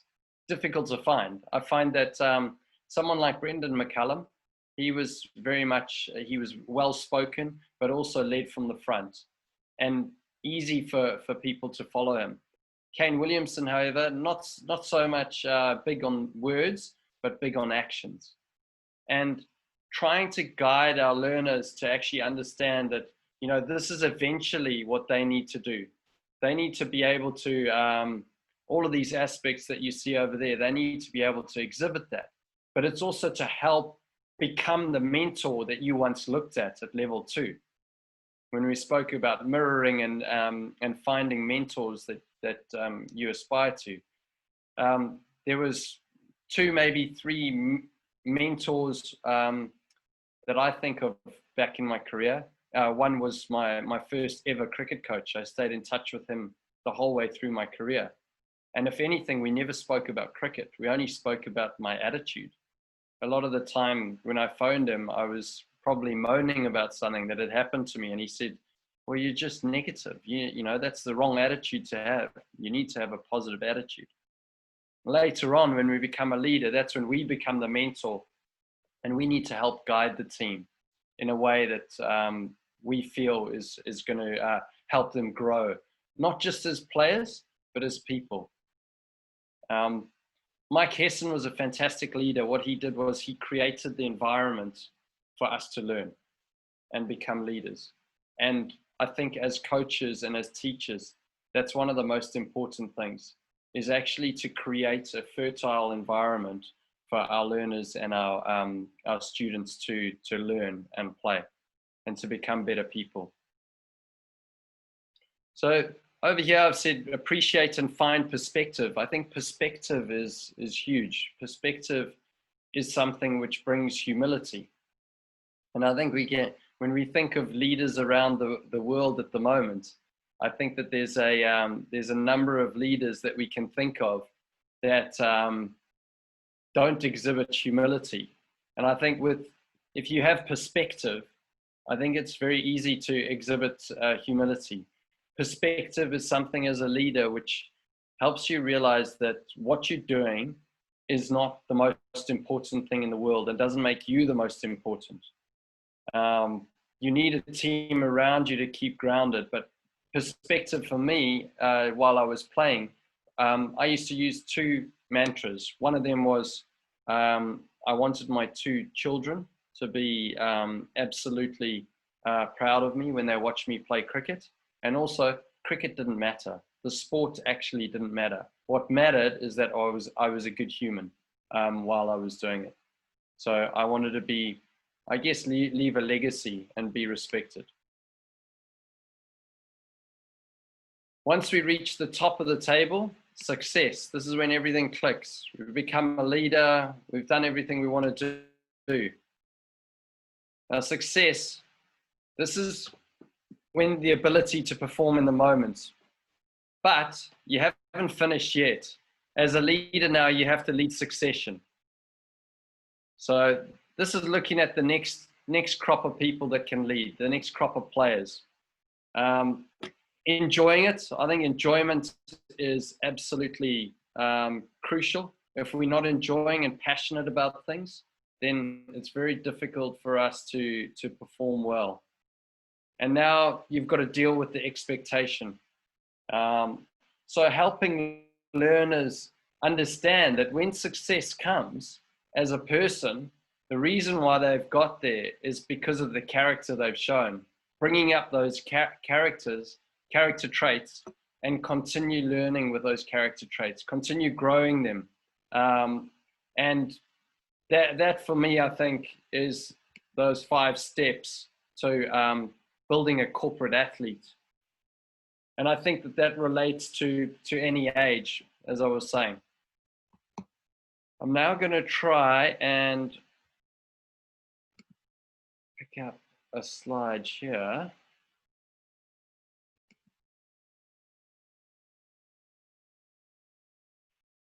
Let's going to break it up with this video.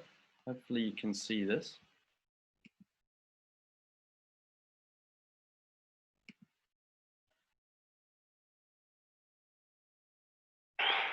Here we go, Dale Steyn, 6th deliveries. Vittori on strike. He plays and misses. Elliott runs the by. Beautifully done. Seems to be buffering a bit.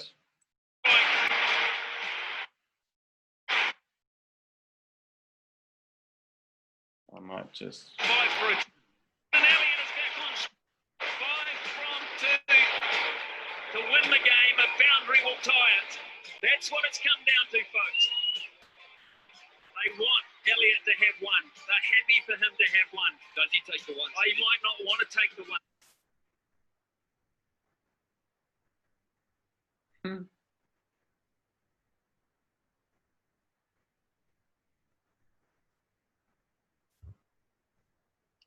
Okay, is everyone still there? That normally stops with five of 2 balls anyway. What I wanted to go into was that moment there. That was the World Cup semi-final where that was probably the most pressure moment I've ever felt in my career. And I stood there, and I don't think I would have accomplished that moment had I, someone's raised their hand, sorry. Hang on, where am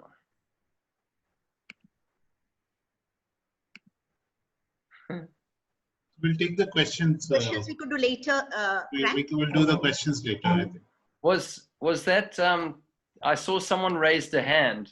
No, that I think because people want to ask questions, so that we'll do later once your presentation. Okay, good. I didn't know where everyone was on the screen because I just had a screen in front of me. We'll keep going. I don't think that video played very well. It was buffering, so I'll leave the videos out. Okay. So let's continue. So I think I was discussing earlier, I was discussing how leadership creates teamwork and culture. And within teamwork and culture, you need to try and develop the individual. The individual needs resilience. It needs growth mindset, self-reflection, selflessness, and perspective. Now, I believe that all of those are paramount to an individual who wants to be a team player. I think those are huge qualities. We go to resilience. I like quotes. So triumph is not in the victory, but in the struggle. Now, cricket is a game that you need to learn about how to fail. It's not about how to succeed. It's about failure, how you deal with failure. Now, an interesting statistic, I don't know if you've heard of him, but Sachin Tendulkar, he's obviously one of the best players in the world. Now, Sachin, he would perform once every 3 innings. Now, as a batsman, success would be 50 or 100. So he's scoring a 50 or 100 once every 3 times he bats, which means that he's succeeding 33% of the time. That means that 66% of the time he's failing.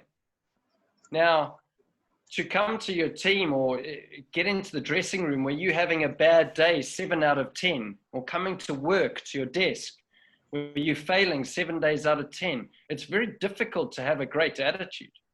And that's the key to unlocking a lot of your talent or your potential, is learning from failures.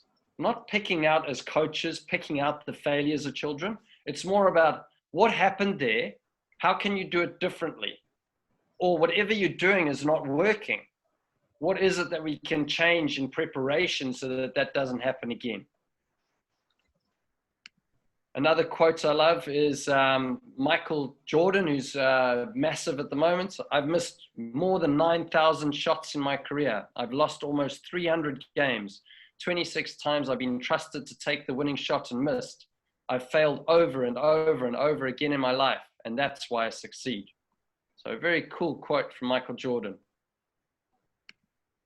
Another mentor or someone that I really loved as a child: do not judge me by my success, judge me by how many times I fell down and got back up.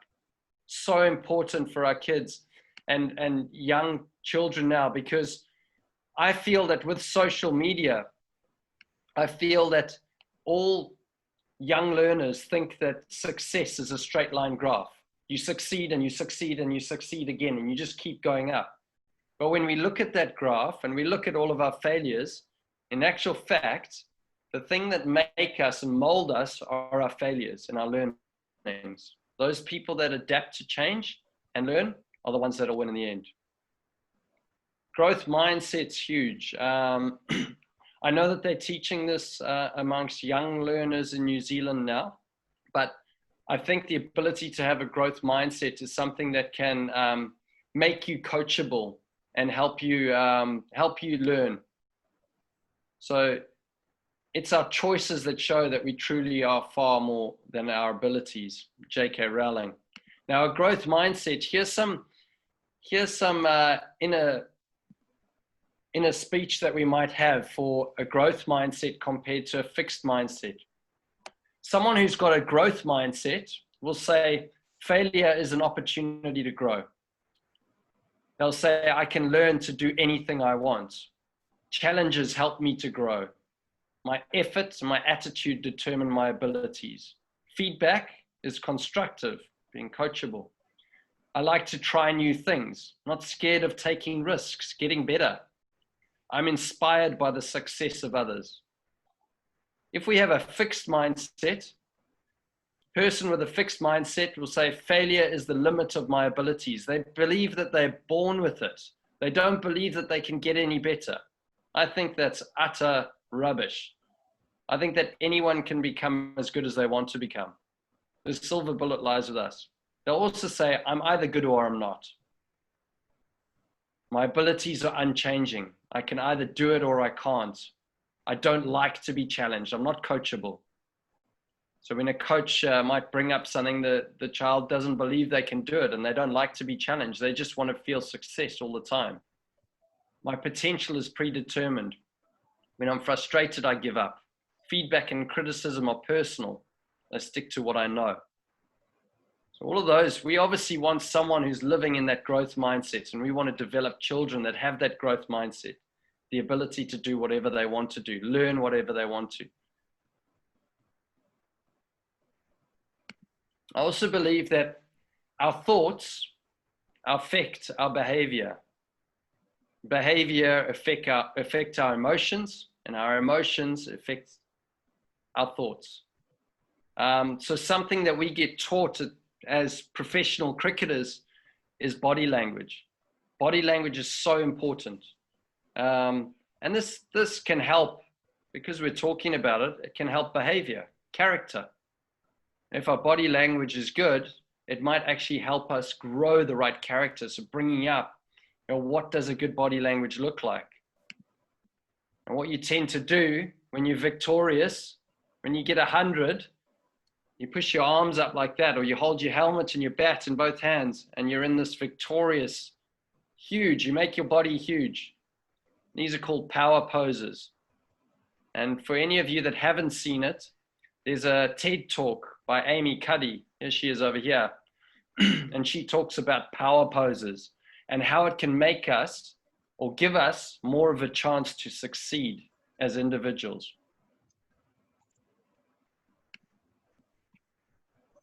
So now leadership and selflessness. I've got here the 5 dysfunctions of a poor team. Now, if we can flip that around, now this is by Patrick Lencioni. I believe that as a leader, and this is as a coach or a captain, someone who wants to create even quality characteristics within family, I reckon that this pyramid makes so much sense to me, and I've seen it work. If you can flip it around, we're going to talk about teams that don't perform. What you find in teams that don't perform is an absence of trust. They don't trust each other. Now, in a good team, conversely, you want to build trust. And the way that you do that is you become vulnerable as a player or as a person. If we're vulnerable, we're not scared of making mistakes. That means that we're going to take the courage to take risks.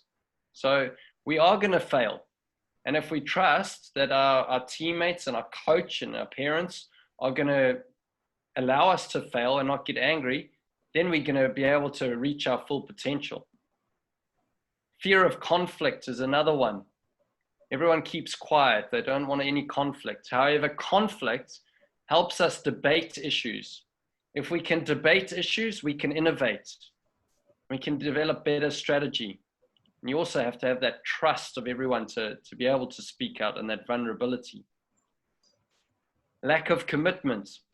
This is when, once we've had maybe a bit of a discussion about something and we think about the direction we want to go, or you've coached someone and you go, that's the goals we're going to go to, they might disagree with it, but they don't say it.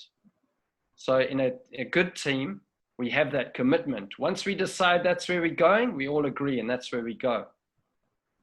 In a dysfunctional team, we have avoidance of accountability. You might be given a role, but you might blame it on something else. So it's about taking control of your role. And the last one is inattention to results.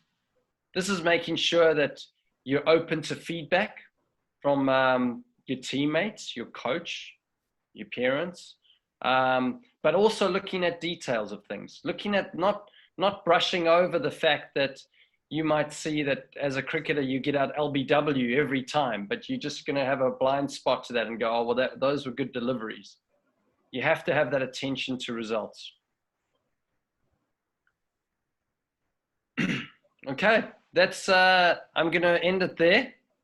I think these questions I'm going to say to ask yourself, how do you react to failure? How do you find perspective in your daily life? What's your attitude when you're asked to carry the water for your team, do the horrible jobs? And how are you going to lead through actions this year?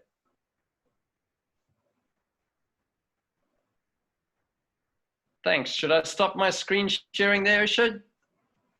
Yes, please. I can send you all these slides as well. Thank you. Hi, Sujit.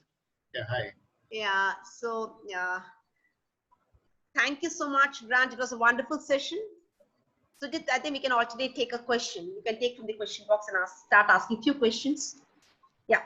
Yeah. Great. Grant, there was a question by Pradeep. He's asking, what was the mindset you had in 2015 World Cup semi-final winning movement against South Africa? And what was the loss against Australia? How do you encourage players to come out of this situation where you have, on one side you had a success, the other side you had this thing?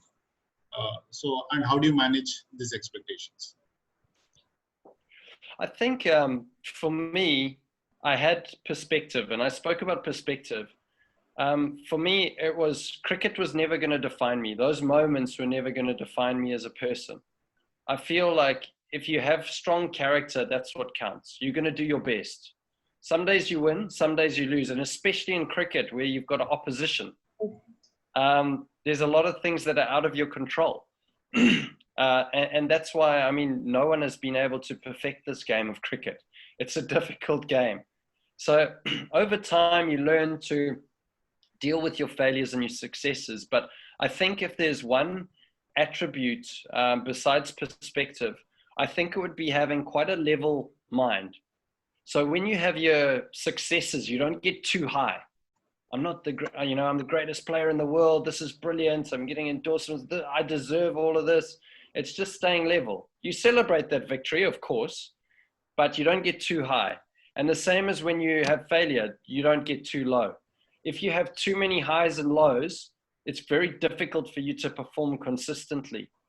So what I would say is celebrate your victories, but learn from them. And don't get too down with your failures, but learn from them. So always learning from failure and success. Yeah. So Sujit, are you asking the next question? Yeah, so one of the question, Grant, people are asking, I mean, they asked in the previous this thing that if you have a, let's say, basketball, this thing, and there are about 10 players and 2-3 players don't get to play a set of matches. You also gave that example of 3 players not getting a chance to play. So how do you communicate that? I mean, not in the context of international player, but in the context of smaller children. There's a lot of pressure from parents who actually say that my child should be actually playing the matches. But the coach is clear that the child cannot play the matches. So how do you actually set expectation? What is the kind of communication that you typically do with parents?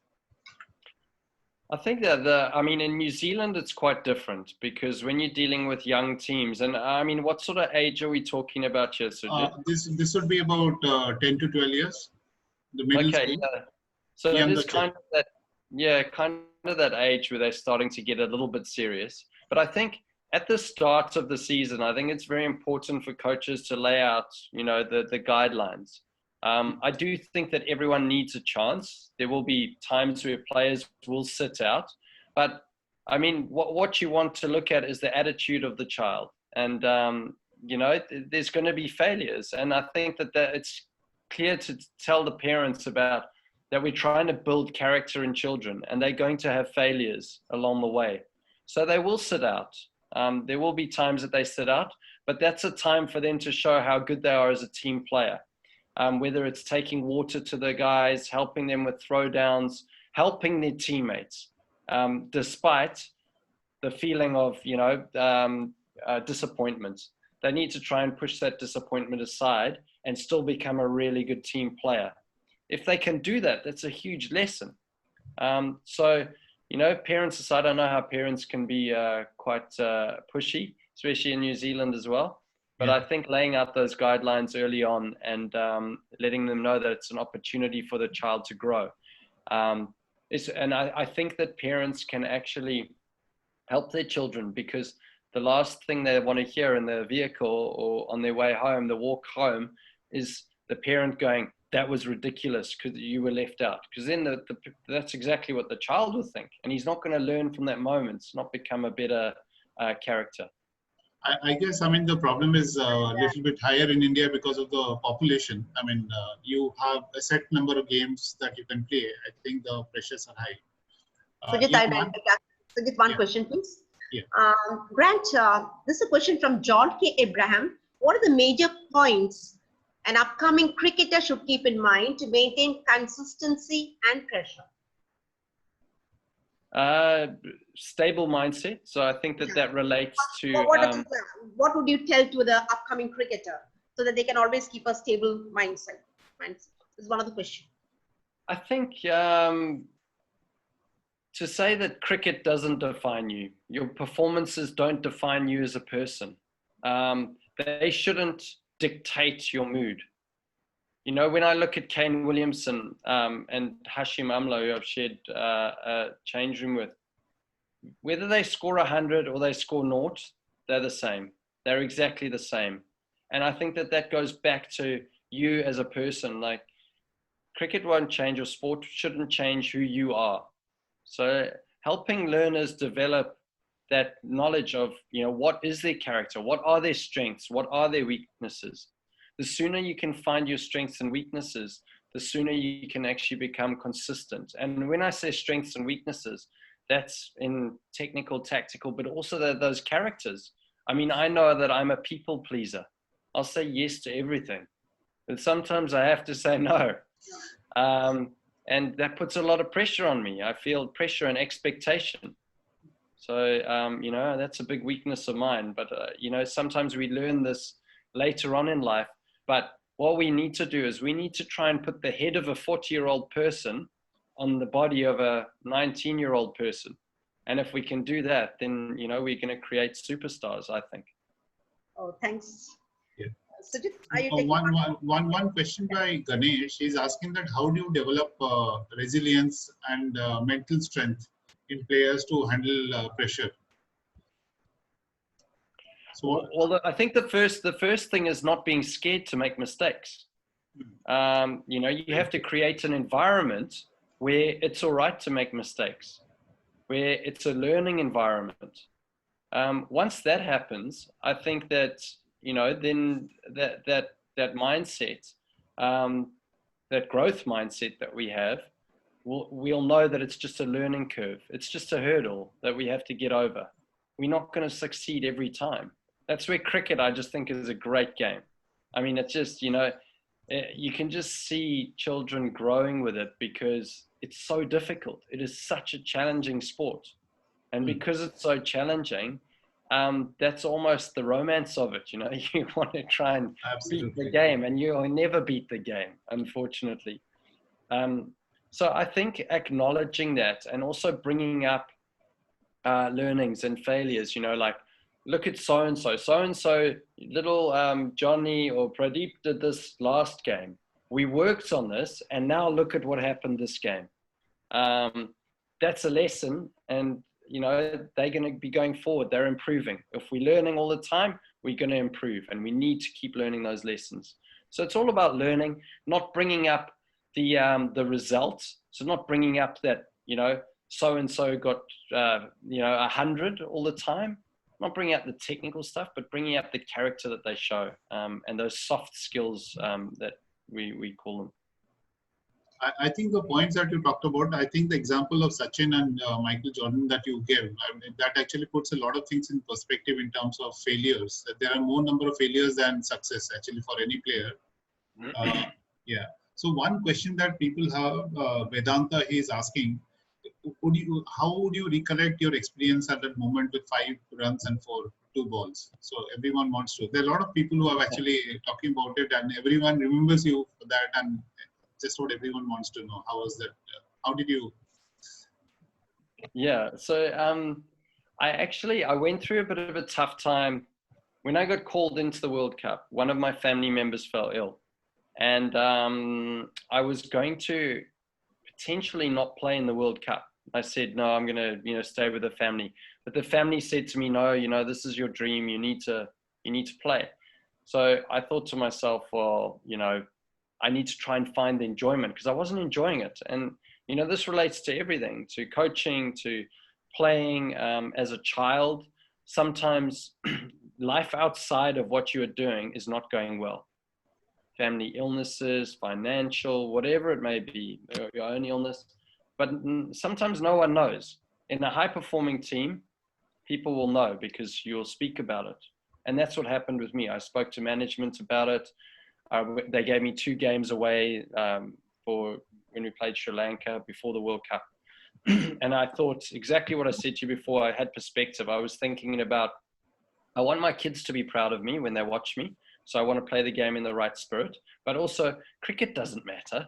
If I score 100, no one's going to, you know, read the paper and worry, or I score 0. No one's going to remember it. But funny enough, they obviously do remember that World Cup final. So it's quite ironic. But at that moment, I was just thinking, you know, I've got no fear of failure. At that ball, though, because I'm an overthinker, suddenly I started thinking. I saw my sister in the crowd, and I told her 8 months prior to the game, I said she had organized her wedding on the World Cup final day. And I said to her, I said, well, don't worry. The selectors told me I'm, you know, a replacement player. And also New Zealand's never got into the final. So I think you're safe with the date. Now I'm there, standing there. If I hit the ball and we win the game, I'm not going to her wedding. So I saw her in the crowd and I was like, oh dear. And then the other thing I thought about was I didn't want to be that person that walked into a room and they went, oh, there's the guy that lost us the World Cup semi-final. So what I've done in my career all the time is I've always fought my way out of things. So I grit my teeth, started breathing, using the mental skills that we get given as sportsmen, which is breathing technique, clearing your mind. And I just went, well, I've got no choice here. I've just got to hit it. So luckily enough, he bowled back of a length and I hit it for 6. And the feeling I had afterwards, it looked like an exhilaration that I'd done it, but it was more relief. I was just relieved because it was such a precious situation. I was just relieved that I'd accomplished that moment. But for my teammates especially, I mean, to see how much joy it brought to a country and to my teammates, absolutely. That was a very special moment. Yeah. I think that was a very special moment, and everyone. I think for all of us, even watching in India, I think all of us remember that moment. One of the question is basically about how important is it to become a good human being as a player when you evolve from player to. So, what is the importance of becoming a good human being, and from a coach, what is the kind of value education that they can imbibe in the players? Well, I think that relates to the environment that you're creating as a coach and as a captain. You're instilling the culture of players that you want. I mean, there's no point me finishing my career scoring 40 international hundreds and everyone thinks I'm a complete idiot. Or, you know, they regard me as being selfish. I think that players need to realize that they need to leave a legacy. They need to be someone that is respected, renowned, someone that exhibits the character that, you know, is something that people look up to, because later on they're going to become a parent maybe, or a leader in their community, or manager in, you know, a workplace. And I think that if we can instill that leadership and those characteristics by picking up on them, so not just the technical stuff and the scores that we see in sports or those brilliant sporting moments, but the moments where someone helps their teammate off the floor, someone helps them learn something, they ask questions, those moments are the ones that we pick up. The more that we measure that, and there was a psychologist that said, whatever we measure will get better. I mean, that sounds, you know, like it's obvious to us. But in cricket, we measure average, hundreds, 50s, wickets, strike rate. So that's what players look at. But when we start measuring character by bringing it up in team talks and chats as a team, then suddenly, because you're measuring that and you hold that important as a coach, I think players will automatically pick up on it and start thinking about it and reflecting on it.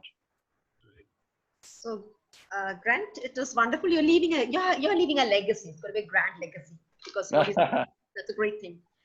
May I now introduce our panelist, Soni Chervatur, who's a former Ranji captain of Kerala, Dilip Trophy player, current coach of the Ranji Trophy team, start sport commentators and expert. Soni, for your remarks, please. Hi, Grant. I was one of those lucky guys who was there in the commentary box when you were hitting that six. Oh, wow. Oh, that's great. I was doing it in my local language in the Star Sports office there. To be honest, I had a soft corner towards South Africa, and I was thinking, when you guys born there, I don't know what is going to his mind. So it was wonderful to hear it from your just how tense it was, and I was also feeling the tension. And, somebody recorded it and gave it to me. I was a little out of my normal stuff once I was doing that commentary. But again, you know, this is something I also always look forward. Like more than success, failures will be the ones that will be teaching you, or you'll be learning more from your failures. So it was nice that you touched upon the point, and it's really I can vouch for from my own experiences. And something about carrying water. We as a state in cricket, it's not a very big state like in Mumbai or Karnataka or Bangalore as such. But we have two international cricketers, two of them fast bowlers. I was also a fast bowler, so almost my age. So I had to carry water for around 5 to 6 years. So whatever I have achieved after that, even captaining the state, I always leave it to those experiences where I was giving water from Kerala to north, south, everywhere. India is a big country, and I was traveling all around carrying water. It was not nice to others, but I was enjoying it to the fullest, and I was having a feeling I was helping my teammates. Whatever success I had in cricket, it was all because of those experiences where, you know, when I became the leader, I had that trust among the teammates. So nice that you touched upon those points, and it's good to know that there are people who believe in the same philosophy. Thanks once again, Elliot, for your wonderful presentation. Thank you. Yeah. Thank you, Sony. Thanks, Sony. Yeah. We have Mr. Vijay George, who is the coach of the Sports Authority of India cricket team. He's produced a number of internationals, and also he took the India women team to the finals. So, Vijay, for your remarks, please. Hi, Mike. Thank you so much for being here.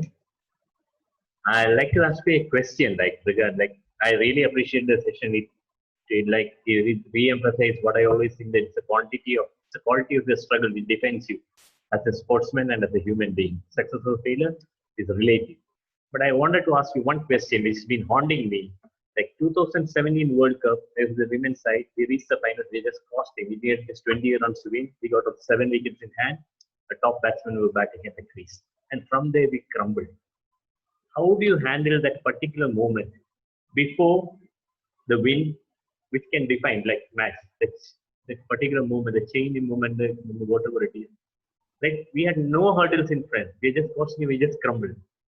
And like if we 2 years down the line, and when the team gets together, we start to find out what went wrong. Can you put a handle to that? I think it's a good question. I think everyone sort of wants to know the answer to those moments in the game where you can just see that there's, whether it's mental or technical, everyone asks those questions. But I think the first thing is identifying the moment. So that's why I think, this is my opinion, you know how in T20 cricket, everyone goes, oh, we need young players and this and that. We played an old team here in Wellington. They called us Dad's Army. We were so old. We were all like, you know, almost hitting 40. And the press was going, oh, Dad's Army this and Dad's Army that. And we lost our first 4 games. And then we went all the way through. We didn't lose a game. We won the competition. We had the worst fielding team. I mean, there were guys that had shoulder injuries, whatever.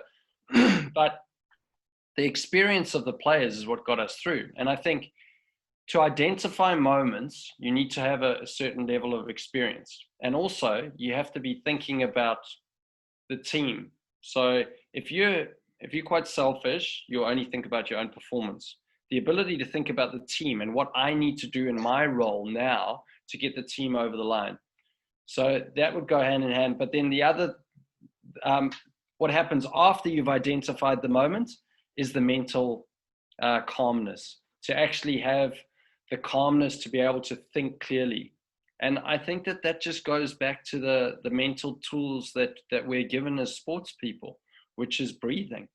If we're breathing and we calm, then we can think better. There's more oxygen that goes to the brain. Then you can actually implement the tools that you have. The other thing, I used to do body language, I spoke about, helps. But the other thing with body language is a fake smile.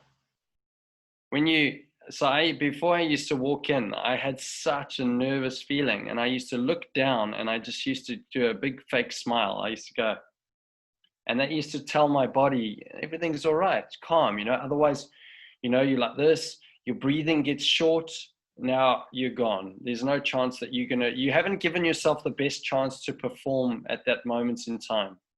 And I would think that when a team crumbles or under pressure, there's a pressure moment and we see failure, I believe it's more mental calmness. It's a mental error before a technical error.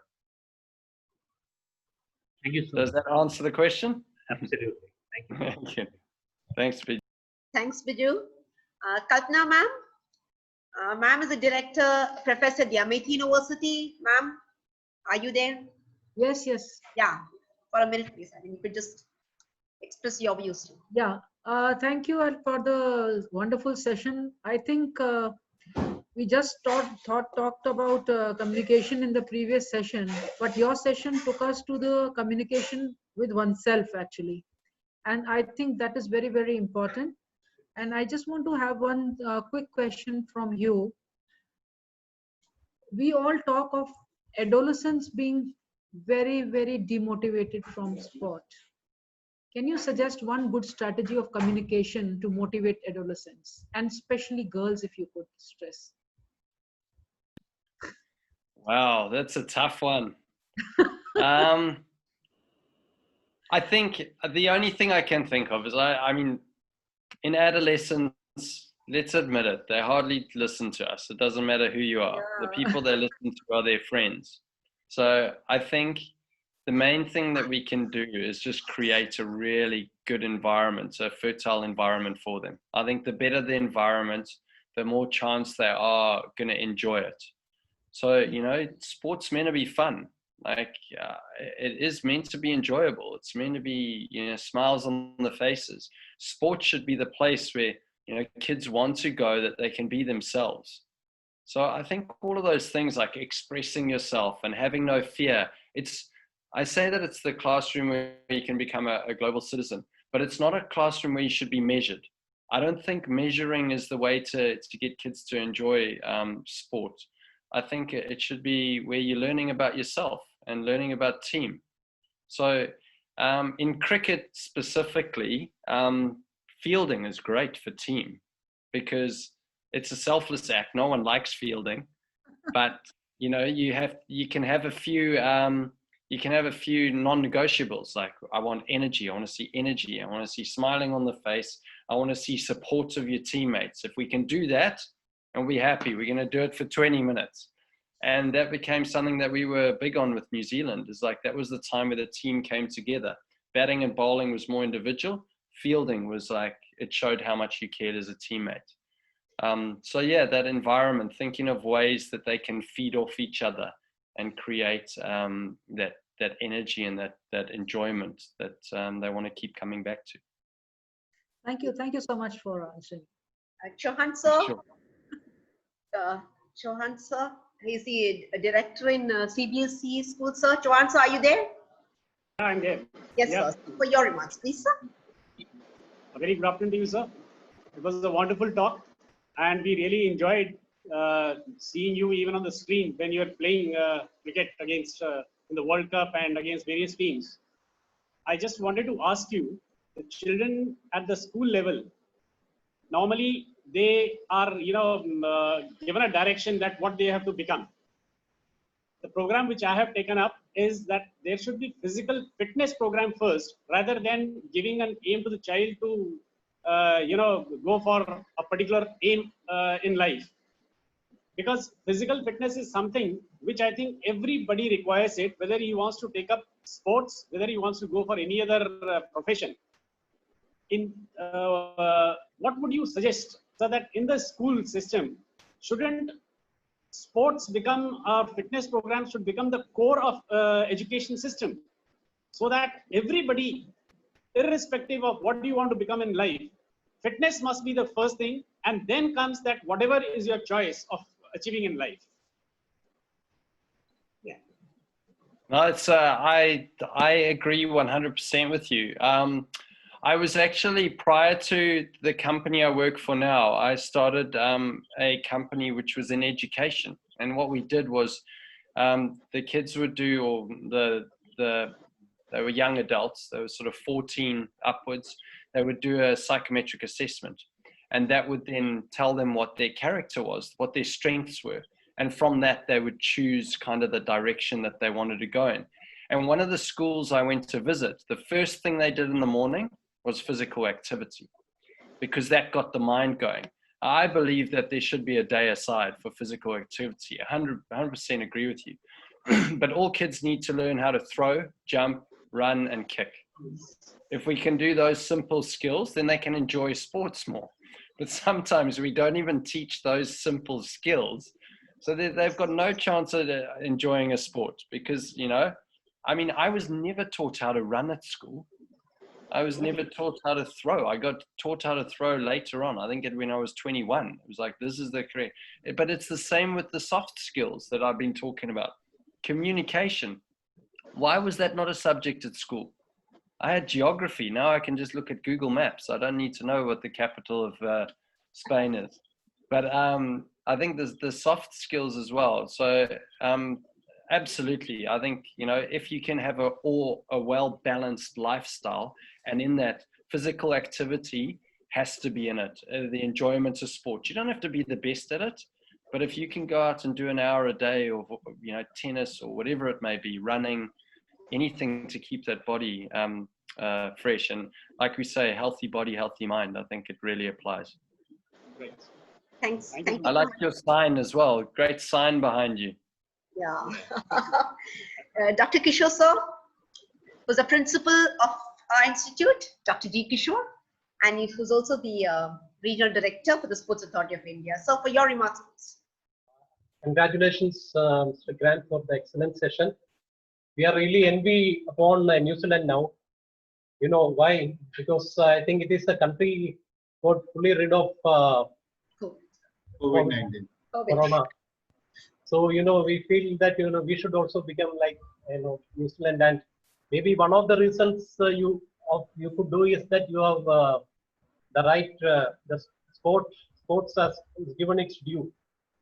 And Sports New Zealand, and I think they have got a policy that everyone should play. And New Zealand has one of the largest playing population, I think. You have got all major disciplines developed: rugby, basketball, football, and adventure sports, two very famous in New Zealand, other than cricket.